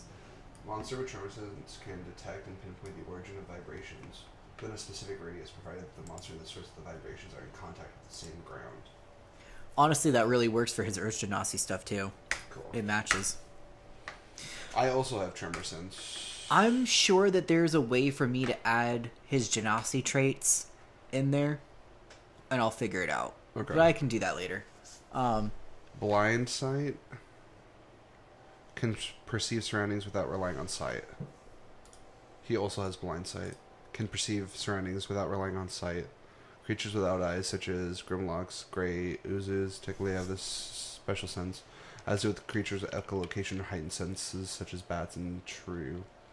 Dragons, if a monster is naturally blind, it has parenthetical note to this effect, indicating that the radius of blind sight defines the maximum range of perception. Right. But he also has blind sight when he can't see. Nice. Dark vision and true sight. Everyone else, except for the goblins, are blind, because they're all human. Okay. Well, we do have a torch. Oh, you do have a torch. All Yeah. right, so they do have vision then. That's good. And it's in my Explorer's pack, I just realized. Yeah. So you didn't have to do that. You can just use your torch if you want to. Right. I have a torch, so I'll put this at 9. Yeah. Cool. So with that torch, now all your party can see. So you're good. No one's going to be at disadvantage. How would you like to proceed? Just crawling. Yeah. Just crawling through? Yeah. All right. I'll say that you guys start to notice that the cave is opening up a bit, and you notice that there are like rocks and dirt piles everywhere, and they're pretty significant mounds, and you guys could probably hide behind those. Okay.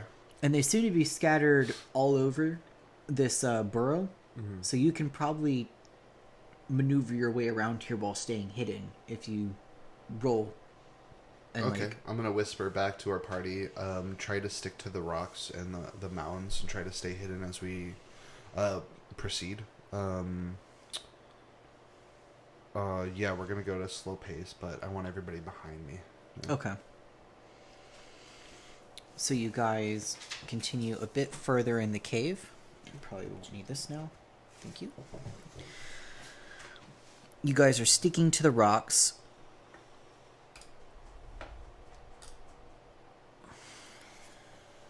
I'll add more.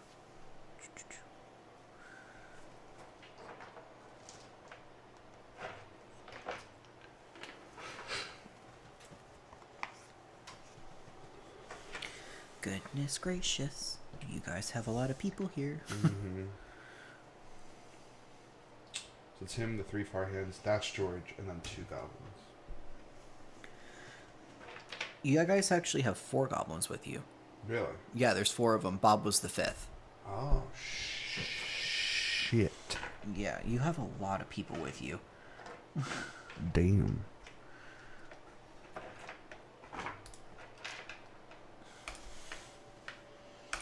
Right, so 1. Ooh, do I have smaller things that could act as the goblins? I need to get goblins. Oh no, a chance to get more minis. Whatever will you do? Collect them all. Here we go. These little ones will be... Those will be your goblins. Okay. We got the squad rolling up. Yep. You take Mia, we're fucking coming after you. And Bob. And Bob. This is mostly for Bob. Mostly for Bob. Let's keep it real here.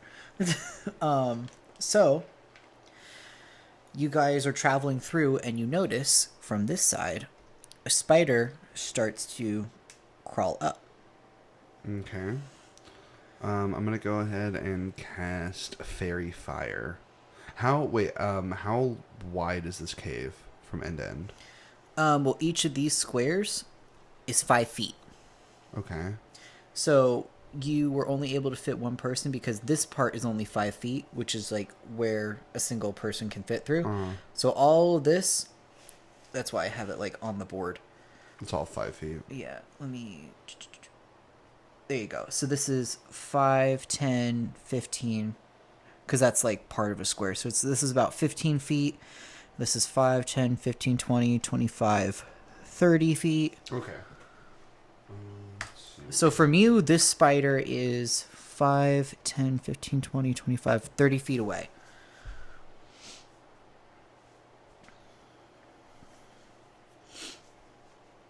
And you do see that the spider is coming from the left-hand side, and it seems to be trying to head towards... This is like a giant pile of like rock and stuff, and there's another tunnel that leads down this way. Okay. So it looks like it's like trying to do that. Oh, okay. It's not coming at us specifically? It doesn't see you right now because you all rolled high stealth. Okay, then I'll let it go. Okay. So it skitters past. It doesn't sense you guys, and it goes boop, that way. Okay. I'm probably going to want to continue forward into the tunnel that it's going down.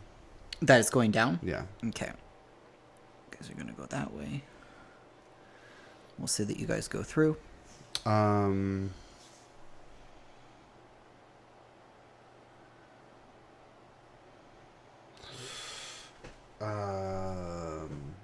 I the one holding the torch?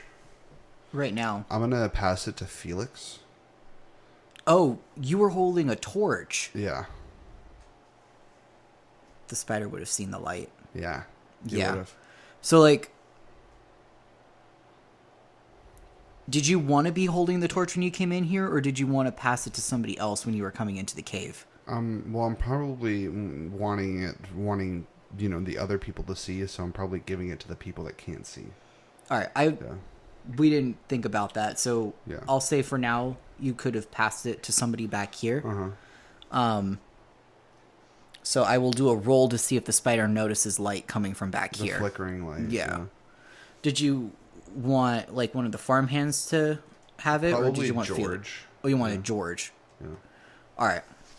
So if the light's coming from here, the spider could probably see that. George is supposed to be behind. So it's Oh, then that would be this George. guy, 1, 2, 3, and then George. Yeah. Okay, yeah, and this is Felix. All right, yeah. So yeah, that's George. Mm-hmm. I'll switch that. This is supposed to be George. Okay, gotcha. Ah, farmhand, don't die, please. All right, so I will see.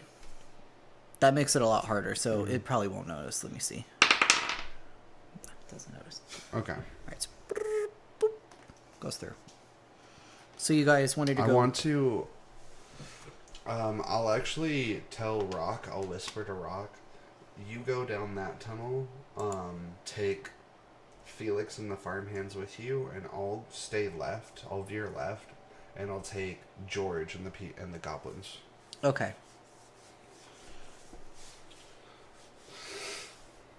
So you're taking George and the goblins. Shoot. And these guys are all going with Rock. Yes. So we're going to stick with you. Okay. Because you can't see through Rock. Right. So after a while of traveling, you don't hear anything in the cave, but you guys all have dark vision except for George. George has the torch, or they have the torch? George has the torch. George has the torch. So they're all kind of blind. I can light a torch and give them to him before we split. Okay. Because I have 10 in my backpack. All right, then go ahead and mark off another torch. Okay.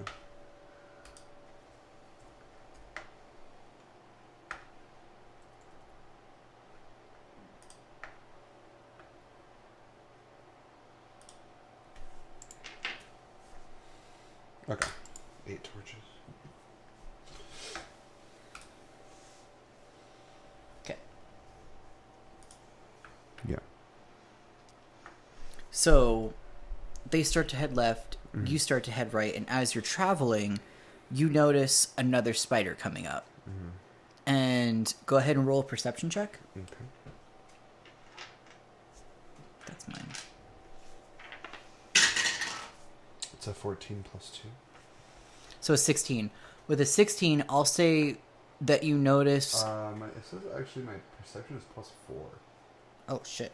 Well, you definitely notice with an 18. Oh, I can click on there and it'll do it for me. Interesting. Cool. With an 18, I'll say that you definitely notice that the scurrying seems to be happening in a pattern. So you see one spider and then you see another spider coming up. And they seem to be like coming at timed intervals. So you might be able to time in between when the spiders are going to scurry through the cave. Okay. Yeah, I'll probably wait. I'll wait it out. I'll count how many seconds. They're in between, and I'll go in the middle. Yeah. So I'll say, like, as you guys are traveling, like, you notice a spider and you duck, and they pass, and then you notice there's another spider and you duck, and they pass. And you notice that they're traveling in groups of 1 and then groups of 2. And they seem to be, like, every, like, minute and a half. They'll, like, start to, like, scurry through. Okay. None of them have noticed you because your stealth is carried over, and they seem to be going from, like, this tunnel to this tunnel. Okay. But you've noticed none of them are coming back. It seems to all be, like, going in this direction. Oh, I see. Okay, gotcha. Yeah, I'll probably go forward through the patrol as the spider leaves through the other one. All right. So we'll say that they're back somewhere. Yeah. So you now enter. We can move all this part back. Okay.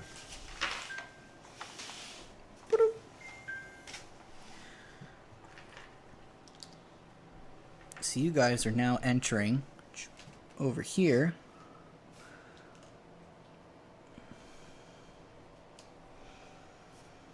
And you notice a spider comes in through this path over here. Mm-hmm. The same spider we saw in the first one. You haven't seen a spider that you've seen before. Okay. But, like, they seem to still be, like, going in this pattern. Mm-hmm. And they're, like, coming over to this web. And they're, like, doing stuff to the web. And then they're going over to the eggs. And then they're starting to head in your direction now. And this is one of the groups of 2 spiders. Okay.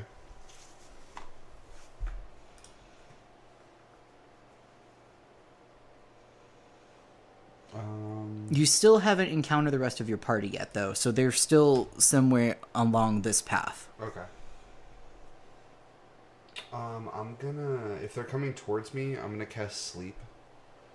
And it says that there's a 20 foot sphere, right? To sleep?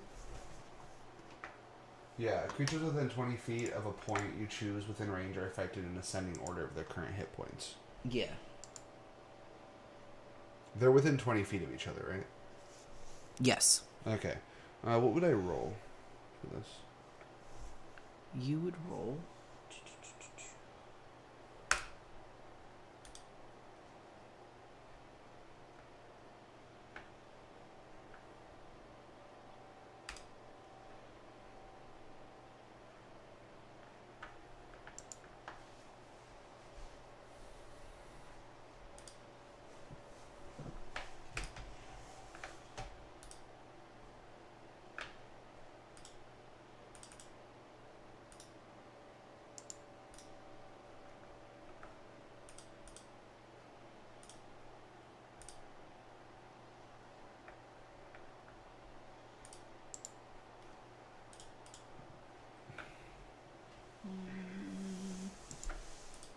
It would be nice if he told me what the roll is supposed to be. Sleep.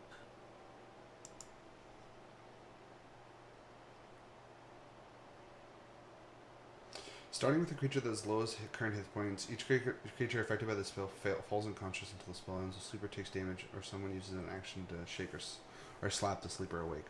Subtract each creature's hit points from the total before moving on to the creature with the next lowest hit points.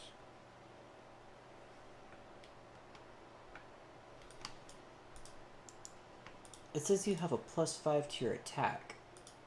But what are you supposed to roll?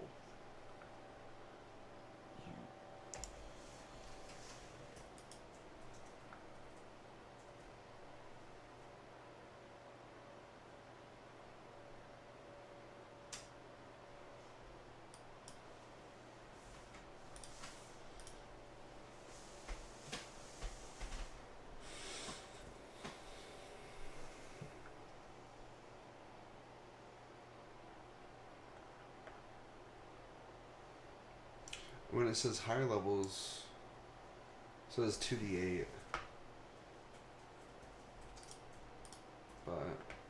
find the first one.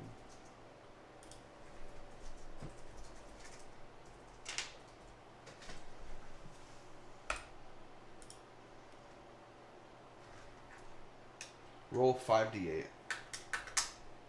Roll20.net says roll 5d8. Bards use charisma.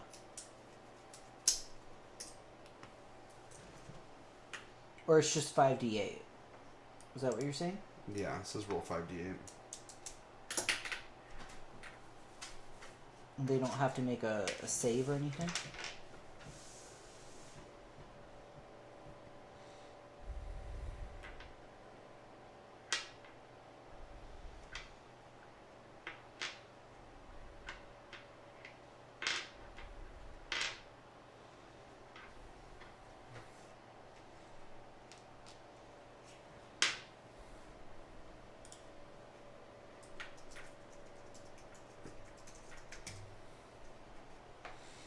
Is there ever a case where a creature gets a saving throw against the sleep spell?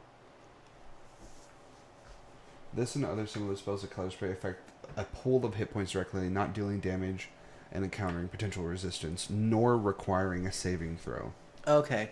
So it just happens.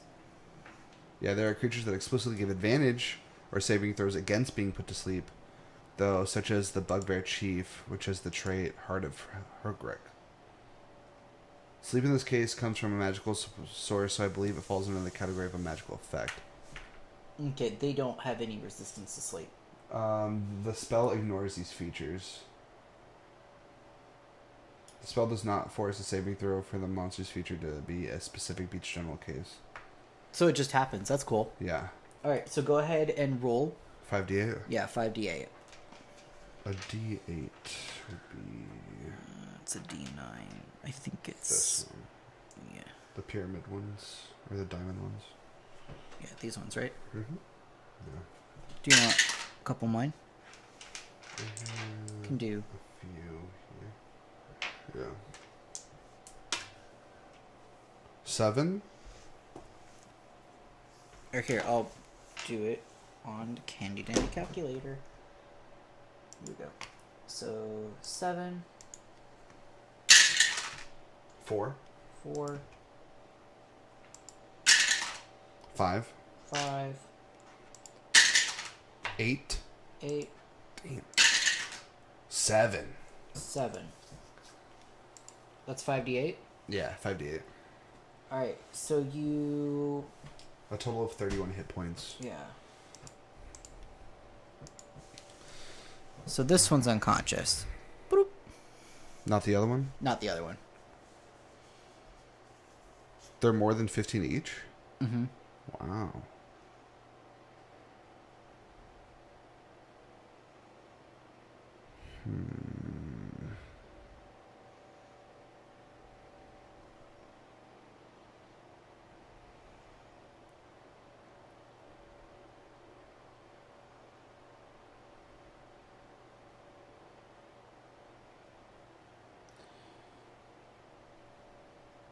Yeah, a creature's hit points must be equal to or less than the remaining total. Okay. So you outright just knock one out. It just falls asleep. Okay. And I will say that this spider moves a little bit forward and like starts to crawl over it and then stops and like starts feeling around. So it's going to be distracted this turn because it's trying to figure out like, wait, what is this? Okay. I'm gonna whisper to my party member, get ready to ambush. And we're gonna get sneak closer while it's distracted. And I'm gonna roll for attack. All right, go ahead. Roll for initiative. Not yet. You each in this party are going to get a surprise round, and then you would all roll initiative. Okay, so D20 to hit. Yeah.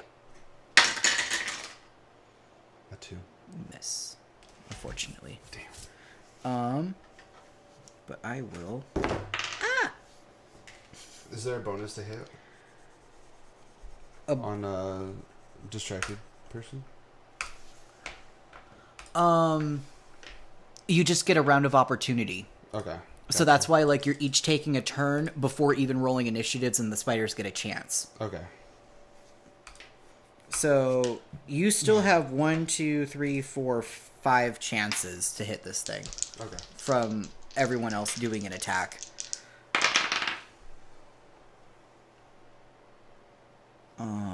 So George misses. One of the goblins hits. And let me do...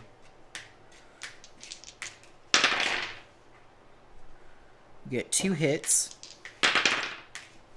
3 hits.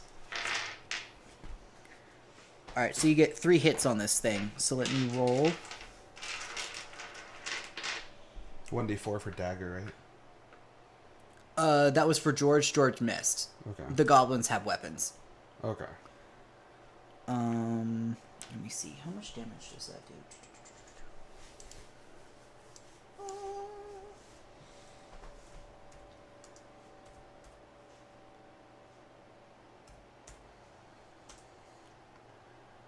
Club. What does a club do? 1d4. Alright, so... 4. 3. And another 4. Okay. So 4, 8, 11 damage. Mm-hmm. And then did your sleep do damage? No. Okay. Doesn't do damage.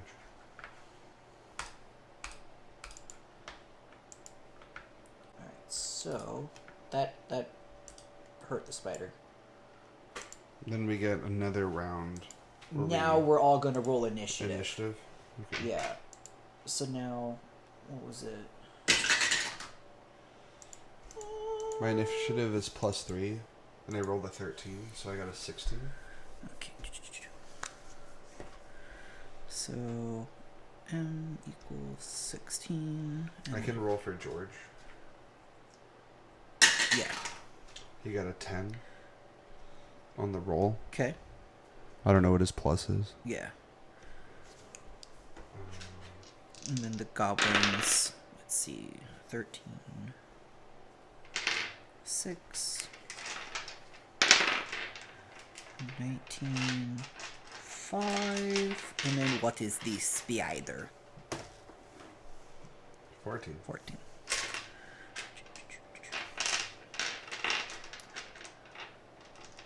Alright, so then it's going to be Goblin 3, you, the spider, Goblin 1, George, Goblin 2, and then Goblin 4. Okay. Alright, so top of the round is you. Okay, I'm gonna plunge my spear into it. Okay. Roll the hit. Yeah, so you guys all walked up and, like, you can position yourselves. Okay. You were positioning yourselves. If you were flanking it, you would get advantage. Okay, gotcha.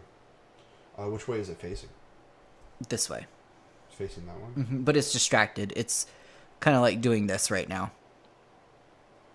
So flanking would be either from at its side or behind it? Yeah. So as long as 2 people are across, that's flanking. You can be any direction. Oh, okay. Yeah, so you can go ahead and arrange yourself. So you know what? You had 3 attacks. So 1, 2, 3. Mm-hmm. That hit. So 1, 2, 3 more attacks to see, because you had advantage since those missed. Oh, shit. We got 2 more attacks now. So I will add 2 more. That's a 2 and a 4. So 6. 13, 17? Yeah. I think. 11 plus 2 plus 4? Yeah. I'm keeping track of the total Okay. hit points on it. So you get another attack roll.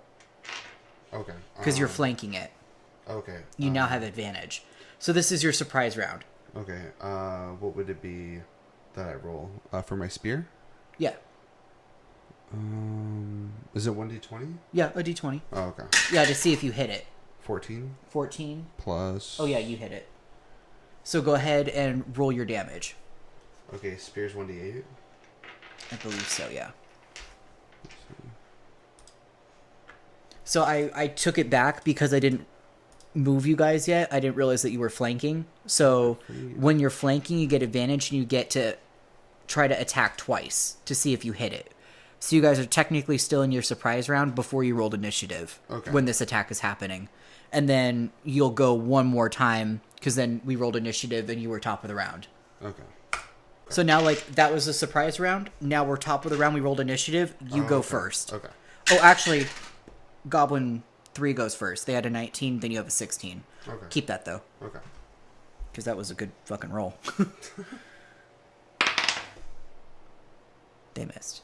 All right, so your turn. 18. You hit. Yeah. 1d6? Yeah. 4. 4. Oh, so fucking close. Alright. This thing is hurt bad. Like, it was wandering, it started to feel something, it was confused, and it was trying to figure it out, and you guys just... All at one time. Yeah, you just hear a little... Yeah. So now, it's the spider's turn. Yeah, it's the spider's turn. It's hella fucking confused. So it's just gonna randomly, like... Let's see. There's so many fucking people. Let's just do... 1, 2, 3, 4, 5, 6. Yeah. D6. D6. You're 1. Going this way. I'm 1? 4, yeah. So 1, 2, 3, 4. it attacks that goblin. Okay. A 5. That misses. So Okay, makes sense. yeah. Doesn't know what's going on. Next. Goblin 1. A 2. It misses. Next is George. Fuck, it misses. He's squirming. Next is Goblin 2. Fuck, misses. Next is Goblin 4.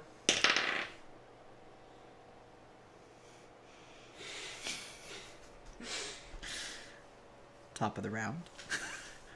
Goblin 3. Mm-hmm. Fucking hell. My turn? Your turn. A 7. Plus... 1d6 plus 1. Plus 1. Yeah. You already hit it how many times? Twice. It's dead. Oh. It had 2 health. Okay. So with that plus 1, would have been extra damage to it, so it would be dead now. Mm-hmm. So, boop. I'm gonna go ahead and execute the sleeping one. Okay. It's just asleep, so you auto hit it, so do your damage. The damage? Yeah. Oh, you can't just choose to kill it? I think you can. Because it's sleeping. Yeah, you can. Yeah. Yeah, you just... Yeah, Kill I'm it. pretty sure. I think it would be roll a hit, right? Or no, you don't roll the hit, because, like, it's not moving or anything. Right? Yeah. Execute sleeping. Well, go ahead to see if you hit it. Okay. If you hit it, it's dead. Oh my god. I missed the dice tower, but... Do in the dice Okay. tower. 1. Critical fail. God damn it. But you have advantage. Oh, yeah, that's right. Yeah. A 6 plus 3. You unfortunately miss. Damn. The fuck?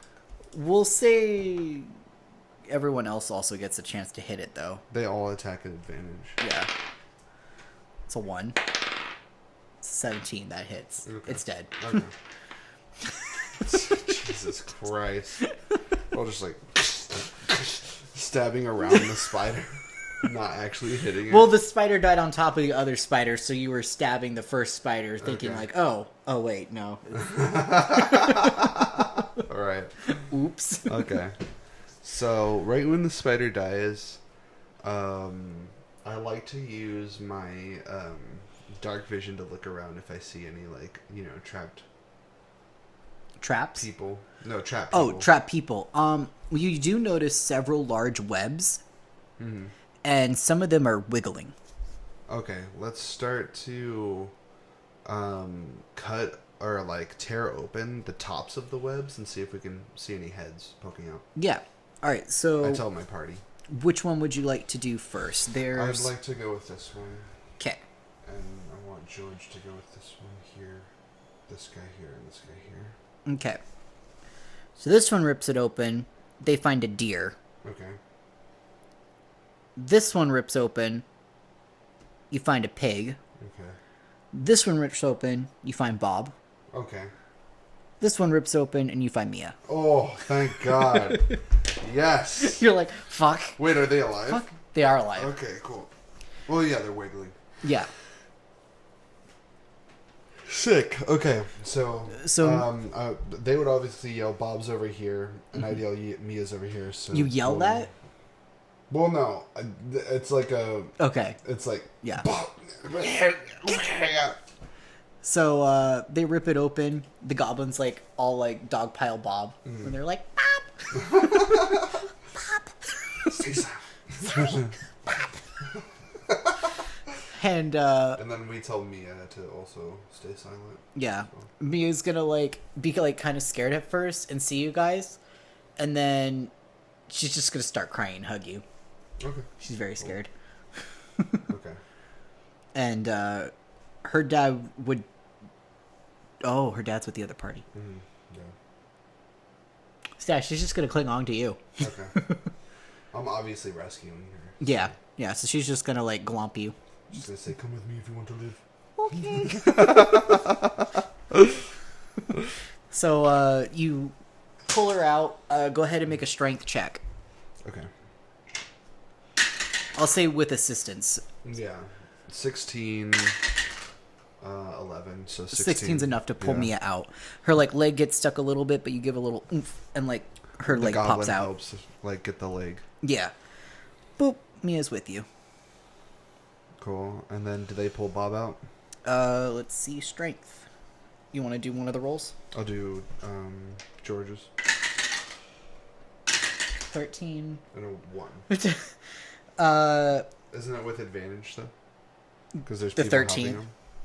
Oh, okay. You're rolling twice. Oh, so okay. like Bob unfortunately is like still stuck and Yeah. like you can't quite pull him out, and Yeah. another goblin with a 1 like is trying to pull him out. I see them struggling. I walk over and I try to help. Yeah.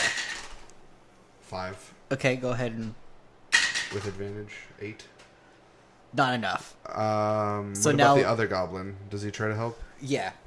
So we'll say collectively The force of 7 people. you pull Bob and the other goblin. All right, cool.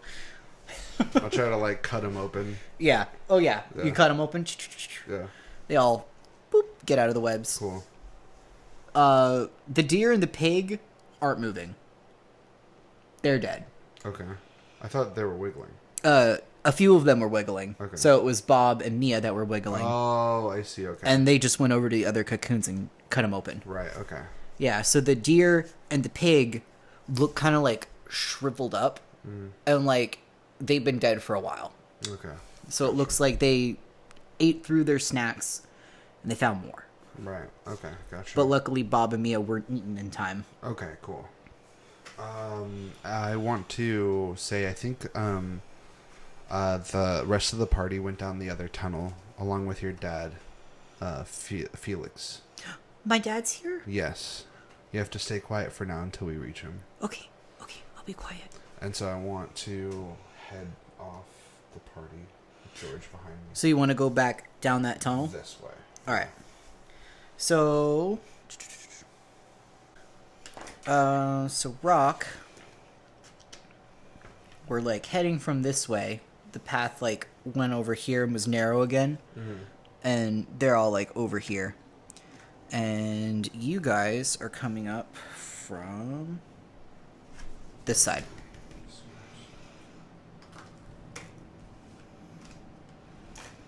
Yeah. So we'll say like you guys travel down from like this way and you're all like right here. Okay.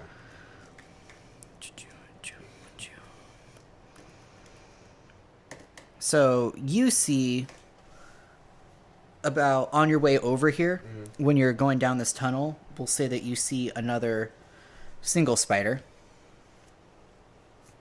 And you snuck up on it coming from this way. Okay. So it doesn't see you yet.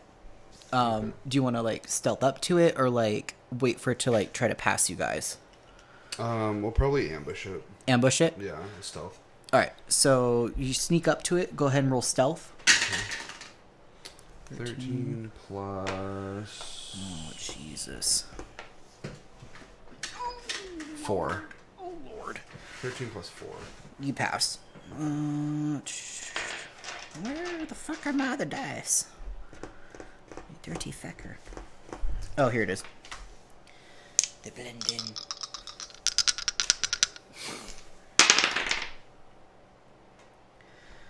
Pass, fail, and you passed. Mm-hmm. Oh. Let's pass. Let's pass.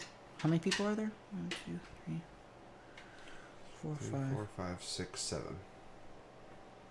So I need 2 more rolls. Pass.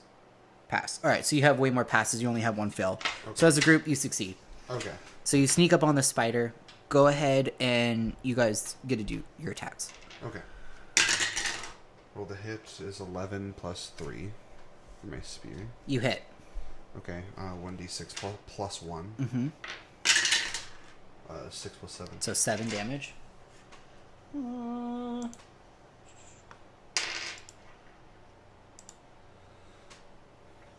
roll the hit for George. Okay. He got a 3. That misses. Okay. The other one? That hits. 19. Do a d4. Okay. D4. Plus 1. 2 plus 1 is 3. Okay, so minus 3. That was 3 rolls, so here's my 4th roll. 14. That hits. So a d4 plus 3. Mia isn't attacking, so it's only 6 rolls. Mia is going to attack. Are you sure? Oh, yeah. Okay. 14 hits? Yeah. That's for another goblin, right? Yep. Okay. 1 plus 1? That's okay, so minus 2. That was my 5th roll, I believe. 5th roll? Yep. Okay. So this is my 6th. 15. That hits. Jesus. D4 plus 1. Another 1 plus 1. Okay. And then Mia. Mia, go for it. 11. Plus 3. Yeah. Yeah, Okay. Mia has a plus 3 on Okay. her bite. 4 plus 1. Plus 2. Plus 2. She's got fangs. She got fangs. You Oh, haven't goodness. studied her. Okay. So she... Oh, damn, she did 6. She did 6 damage. Jesus. The most out of all of us. So, Mia, you notice, grabs one of the spider legs and bites it. And actually, like, takes a little chunk out of it. Jesus Christ. Mia's... Okay. You realize now, Mia's probably not a normal little girl. Right. It's not dead, right? It's not So dead. we have to roll for initiative? Yeah, initiative. Okay. It is severely fucking I hurt. got a 1. You got a 1. George got a 19. Oh, hold up. Boop, boop. 1, 19. Goblin 1 got a 4. Goblin 2 got a 17. Okay. Goblin 3 got a 4. Okay. Mia, oops, got a 19. 19 plus 2, so 21. Yes. Oh yeah, all of those are raw rolls. Yeah. Okay. I've been adding goblin stuff. Okay, mine was 1 plus 3. I think. Alright, so you have 4. You're missing goblin 1. Okay. 10. 10. Okay. And then the spider. Go ahead and roll. 20. Jesus. Alright, spider goes first. Mm-hmm. Alright, so spider... 1d7? Huh? Is it a 1d7 for who it chooses? Yeah. Okay. Do a D8, and if it's an 8, we'll ignore it and round Reroll? down. Okay. If it's an 8, we'll reroll. Okay. So Oh, these are the 8s right here. we'll do like this. 6, 7. Okay. Yeah. 7 from where I am. I'm a 1. Yeah, you're a 1. I'm gonna So it'd be replace George. Mia with this little treasure chest, so it's easier to see which one is Mia. So it'd be George. George. Ooh. All right. But it's George. So it's going to do 18 hits. So it's going to do... This is the first time I actually fucking hit something. What are your attacks? I haven't attacked with you yet.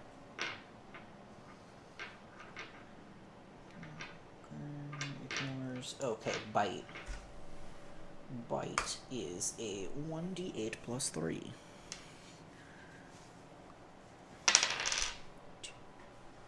So it does 5 damage to George. Okay.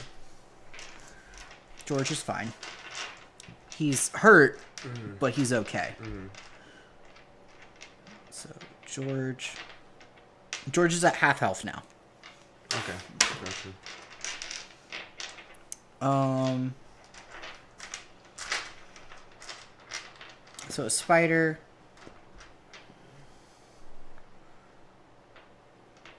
George's turn. Oh no, Mia's turn. Right, she rolled highest. Did Mia also... Oh no, Mia just had a plus. She didn't roll a nat 20. So now it is Mia's turn. Go ahead and roll a d20 for Mia. Sure. Or I can just do it here.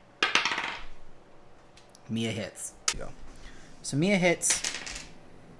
She has a 4 plus 2. So she does another 6 damage and that kills it. Jesus. Christ, man. So Mia... Tears off the other leg. Mia just... after she, like, ripped a part of her leg off, Mia, like, looks at the spider, gives a little, like... And then you see Mia just, like, jump on the spider and, like, bite its face. Jesus Christ, Mia. And she does, like, a little... Oh my god. So the spider's dead. Mia, like, jumps off of it and, like, spits part of the spider out and then just, like, looks at you. And, like, she looks kind of happy. Like, you see her, like, almost look like she's wiggling a little bit. Yeah. Like, she's excited. She's having fun. Okay. Is there a description of Mia you could give me from just, like, seeing her? Even Like though her you face? have dark vision, Yeah. it's a little bit hard to see her because, like, in dark vision, you don't really see color, but, like, you see, like, shapes. Okay, that's fine. Yeah, that's okay. We can save the description for later. Kills it, right? Huh? Kills it, right? Oh, yeah. It's dead. So we can continue on? Yeah. Okay. All right. So, like, as you guys approach, you notice your party over here, and you notice about, like, 8 spider bodies Jesus that your Christ. party has killed. And they're, Oh my like, God. fucking ragged. And they're like... And then they see you guys come up, and they're like... Oh! Hey! So, yeah, there were a lot of spiders, man. Oh, damn. So they took the tunnel that was pretty difficult. You guys didn't have a lot of spiders on your side? I think we had 4. Oh, Or no, 3. okay. Yeah. There were more over here. Okay, yeah. Well, we found Bob and Mia. Oh, good. Yeah. Can we get out of here? Yeah, let's go. Yeah. Rock is very out of breath. All right, cool. Cool. I keep Yeah. hitting my head. Yeah. So, with the other 8 spiders dead, you guys are able to leave the cave now. You killed all the spiders. You're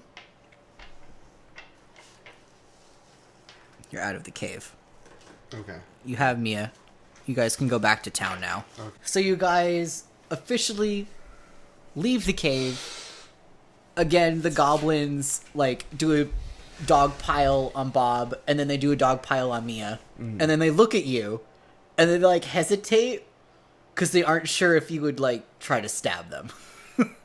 I just say, bring it in, guys. They dog pile you. And then Mia sees this, and you just see, like, a brown blur dog pile on top of all of you. And she just yells, "Dog pile!" Aww. And she's just, like, nuzzling you guys. And now that you are in the light, you notice Mia's appearance. Okay. So Mia. One thing you do also notice is that Felix was totally human. Okay. Like, completely human. So, seeing Mia, you're a little bit surprised because he said that Mia was his daughter. So, Mia is an 8-year-old handful who can never seem to sit still. She's very curious and is always getting into trouble. Mia also likes to collect odd bits and bobs. Maybe it's best if you hold your pouches a little bit closer when she's around. Mia, now that you're getting a good look at her, is a half bugbear, half human. Okay. She wears long sleeves, but if you look closely, you can see tufts of fur poking out where her wrists are and at the collar of her shirt. Okay. When she smiles, you notice she has very large canines compared to the rest of her teeth in her mouth. And her hair is fairly wild and curly and kind of goes everywhere and kind of looks like a mane. Part of her hair in the front is held back by a bow, and that seems to keep it out of her face for the most part, but the rest of it's just like long and wild and able to go everywhere. Okay. Her eyes are kind of like a more golden yellow color, and her skin is like very tan. And her nails are kind of thicker and they almost look like claws, but you see like they've been manicured to look like normal nails. Okay. And she kind of almost looks like a little like creature, but like a human creature. Like if you stare at her long enough, you start to notice her beastman features, but she does pass as human. Okay. You can tell like she's been manicured like kind of recently, but her dad's kind of like let it go. And like she has her hair tucked behind her ears, so you see her ears are a little bit more pointed. Okay. But she usually like keeps her hair in front of her ears so you can't see them. So she does like disguise as a human, but her dad's like kind of let her go because she's just been on the farm for a while. Okay, that makes sense. Very cool. Yeah, I so did not know. Yeah, the dad has a half beastman child and is like trying to hide her as human. Okay, that makes sense. She is half human. Yeah. So we get back to the farm. Yes. You guys happily get back to the farm. We recover the mushrooms, the drop basket. Yeah, if you want to go back and grab it. On our way, I assume it would be on the way. Yeah. So you guys go up, grab the basket, and Mia's super excited. She's like, Daddy, I got the mushrooms now. He's like, you certainly did. You sure did, yeah. And she says, I want to make the soup today. He's like, okay, you could definitely make the soup today, Mia. So, Good. go ahead and roll a perception check for you and Rock. Okay. 12 plus perception would be plus 4, so 16. And then Rock's perception is a +5. 17 plus 5. Alright, so you got a what? A 12 plus 4, which is a 16. A 16, And and you got that. a 22. So I'll say you both notice that while you've been walking, Mia has gone through almost everyone's pockets without them noticing. But you two are noticing. So, like, you see, like, she's, like, gone up and, like, hugged someone, but you see, like, her hand, like, kind of, like, go through a pocket. And then, like, she comes up and she tries to, like, glomp on your leg. Do you let her?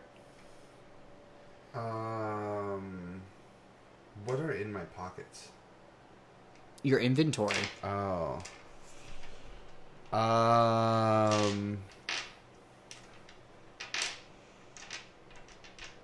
Usually you keep your money more so in your pockets, and like larger items are going to be in your backpack and Okay. stuff like that. But if you have anything on your belt, so you have to think like what's in your inventory that she might use her grubby little hands on.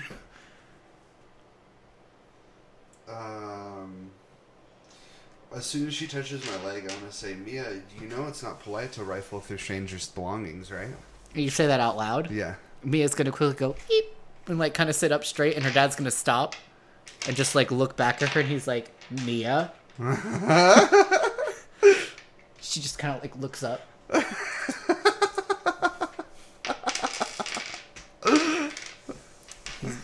Felix is gonna go over. And then kind of when he stops to turn, he's like really angry. I'm gonna like break the tension by pulling out my lyre and strumming it for her. And it's like, have you ever seen one of these? Her eyes just, like, immediately go back to you and light up. And she's just like... Oh, well, this one was made from the branch of a tree, and it was struck by lightning. They say it was a gift from the gods. That's so cool. Can I touch it? Absolutely. She goes over, and you just see, like, one of her little claws, like, pluck a string. And she claps excited. Nice, yeah. I'm just kind of entertaining her so she doesn't, like, get any of the other party members upset. Yeah. And Felix just kind of like... We'll talk about this later. So, you guys get back to the farm. You guys are going to get 94 gold. Felix, like, grabs a box, and he, like, hands it to you. And he's like, thank you so much. Mia's just the world to me. I'm going to say, Felix, is this all you have? Yes. But, I cannot accept everything. well, I have to give you something. I'll take half. Okay. Please leave enough for you and your family. Well, we got plenty of food. We're not gonna starve or nothing.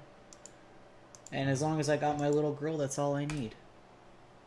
So you can take all of it, please.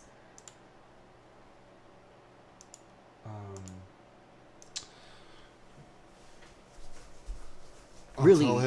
I'll tell him this is wealth you've acquired through hard work. I would be gracious to accept half, but I do have a request of you, is to help me with my quest that I told you about initially with the Baroness. I will definitely get you in with the Baroness. I'll put in a good word for you too. Good. We're gonna need it. Yeah, she can be a lot. What exactly do you want to see her for? Well, Felix, we require a diamond. A diamond? You know what diamonds are used for, right? Jewelry, magic sometimes. Spells. Oh, you want it for a spell? You may have known a person that lives in this village, close to the old man. There's Iro and Hilda and George and Molly and... I regret to inform you that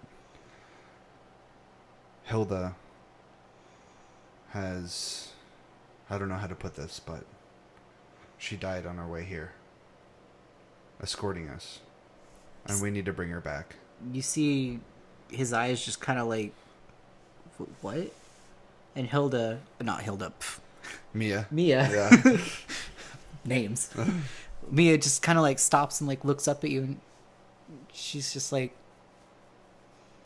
Hilda's gone? Yes, Mia. Hilda's gone. We need to see the Baroness so we can acquire a diamond and take it to Old Man as quickly as possible.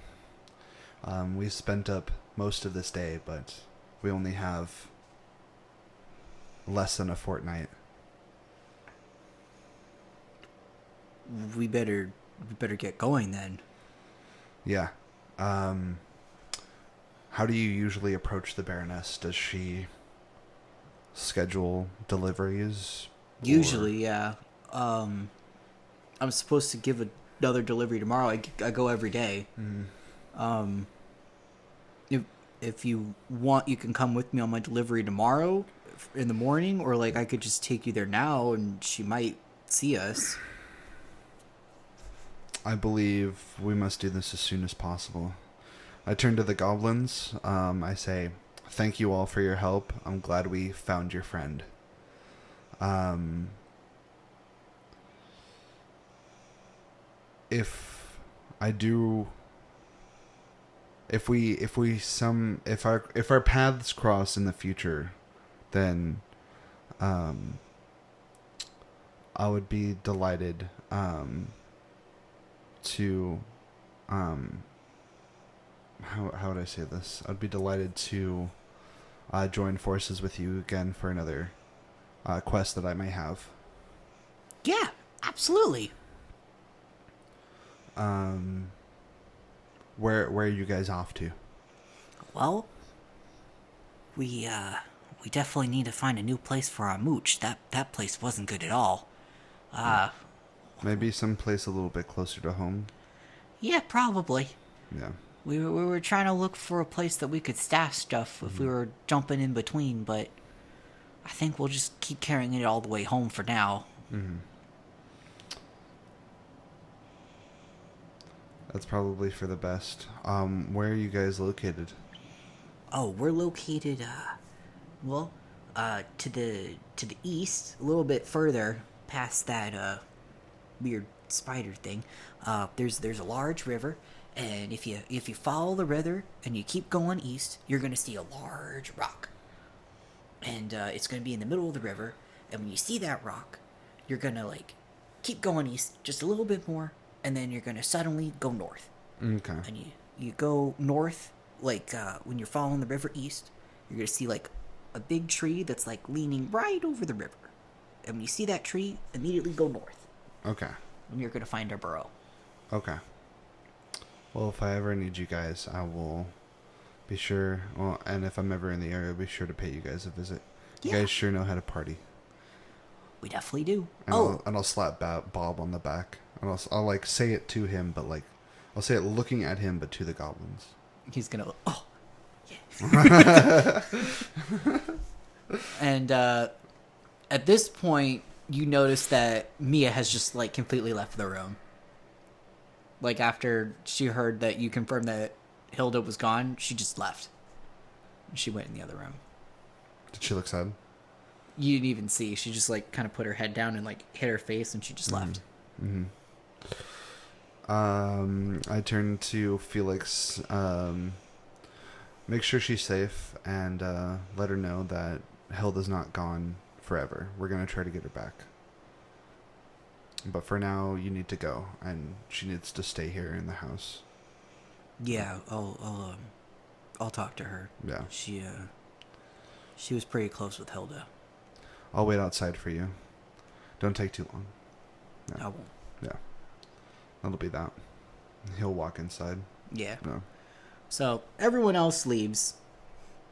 Felix and Mia are in the house for a couple minutes, and you do hear some yelping and crying a little bit, and then he does come out. Yelping and crying. From Mia? Yeah. Yeah, they're probably good friends. Well, at this point, the goblins are gonna disperse, and you just see Rock holding a water skin pouch, and he's just kind of opening it and smelling it. And he's like, "Oh, that smells strong." Did the goblins give him that? Yeah. Oh, God. He looks over his shoulder and doesn't see Felix come out yet, and he just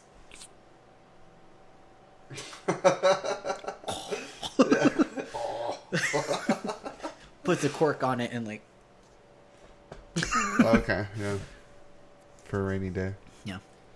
Good. Very good. Goblins are all gone now, Okay. so it's just you, George, and Felix. The townspeople also went back to town. Yeah, I guess before Felix goes in to console Mia, the townsfolk are about to leave, right? Yeah. So I would say, I would take the reward that Felix gave me, 50 gold pieces. That's all I would accept and I would hand 5 to each of them. Okay. So let's see. So minus 20. Oh yeah. So you get 30 gold. Mm-hmm. And then do you want to split that with Rock, 15 gold each? Or do you want to keep it? Yeah, I guess I would split it with Rock, yeah. Okay, so go ahead and add 15 gold to both of your inventories. Okay. Cool. So you paid some of the townsfolk. You each got 15 gold from what you split from the money Felix gave you. Felix is in there comforting Mia. Goblins left. You pay the townsfolk. They left, and Rock took a sip of the alcohol that the goblins left him. The flagon, yeah. Yeah, and so you hear Mia cry a little bit through the wall, and eventually Felix comes back out, and he looks like he's like trying to brace himself. You could tell like seeing Mia upset visibly hurts him. Yeah. But he takes you over to his stables, loads up a wagon, and tells you guys to hop in. Okay, we have to make a stop. Yeah, sure. To the old man's shop. Yeah. Do you guys have a way to make yourselves? I don't mean to be offensive, but We do. Oh, you know what I'm... Okay. Yeah, we do. I'm guessing that's what the old man stop is? Yeah. Okay. Yeah. So he takes you over to the old man shop, and you go there.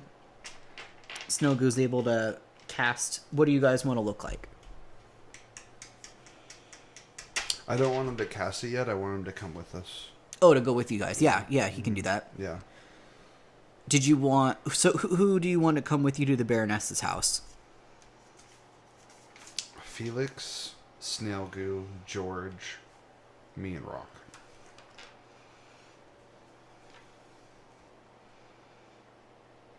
I always think this is Iroh. But this is Felix. Yeah. Okay. I'll get more distinctive minis later. So this is George, you, Rock, Felix, Snailgoo. Snowgoo. What's this one? Cool. And that's everyone that's gone? Yeah. Alright. So Iroh's gonna stay behind at the shop. We'll make this Iroh, fuck it. Well, we walk in, I walk into the shop. We all walk into the shop. We tell Iroh we managed to find Mia. Oh, you did? She was in a spider's den. Oh. Wrapped up, about to get eaten. That's not good. Yeah. We also saved another friendly goblin, a party goblin. I'm sure you've seen them around. Oh, the drunk ones? Yes. Yeah. They come through town quite a bit. They were both stuck in the den. We saved them, and Felix says he can get us into the Baroness's. Yeah, he probably could. He goes there a lot. Mm-hmm. So we're gonna try to find our way over there and plead our case with Felix backing us. All right, yeah. Basically vouching for our authenticity. That should work. Yeah. I know the Baroness likes Felix. Yeah. Have you met? Well, you saved her, so you've met Mia. Mm-hmm. Yeah. I wouldn't mention the fact that she's half beastman. I don't think it'll come up. Yeah. No. That is something that Felix has kept a secret from the Baroness, which is why she favors him so much. Right. That makes sense. Did Snailgoo assist you in preparing the rituals thus far? Yes. I'm almost done. I should be able to handle the rest by myself. Good. I guess the next step is to venture forth. Yeah. Definitely go to the Baroness, see what you can do. Mm-hmm. I'll finish up the rest of this ritual case that you'll need, and I'll draw you up a map on a place where you can find Old Man. But for obvious reasons, when you find Old Man, you need to burn the map. Right. Definitely don't let it keep going. Right. Okay. That makes sense. Where Old Man is, it's like a secret safe house of sorts. Only Hilda and myself know how to get there. Okay. Not even George knows. Okay. Well, I'll be taking George with me when we venture over there. Is that all right? If he's willing to go with you. Yeah. We'll need him. Be careful. Take care of him. Yeah. George is a nice man, but he's not really used to fighting. He's been emboldened by the death of Hilda thus far, so I'm sure he wouldn't want to stay behind. No, I imagine you wouldn't. All right. Well, if you guys are going to see Old Man, I can definitely stock you guys up and give you the best chance. I appreciate that. I'll need to replenish my supply of torches. Just 2. Yeah, we got torches. Um, Well, how about you go see the Baroness, see what other provisions you'll need, and then okay. I'll get everything ready for you, and when you're ready to set out, I'll set you up. Okay. Sounds good. Thank you, Ira. Of course. Thank you for helping bring Hilda back. Yeah. She's not back yet. I have a feeling she will be. With you guys helping out, she will be. Yeah. Only fortune may tell. So, with that, we'll walk out. All right. So, you guys head out with Snilgoo to the Baroness. Do you want to go through the intro and I can, reiterate the intro when Zach is here? I think we can just call it there. Just call it there? Yeah. All right. Yeah. Like, literally just ready to go. Yeah. On our way. Yeah. Because it's only like a 20-minute journey. It's not like a whole voyage into it. Because if it was like a day, then I'd want to do that up to it. Yeah. No, you guys only have from this place, maybe a 30-minute walk because it's a little bit more up in town. I'm guessing it's mid-afternoon at this point. Yeah. I'd say definitely afternoon. Okay. Kind of getting towards later afternoon. Okay. Gotcha. Very eventful day so far. Yeah, very eventful, yeah. I'm glad we chose to help Bob, or, yeah. Yeah. Mia and Bob. Yeah. Yeah. Well, I think that's it. Yeah. For us. Until next time, boys.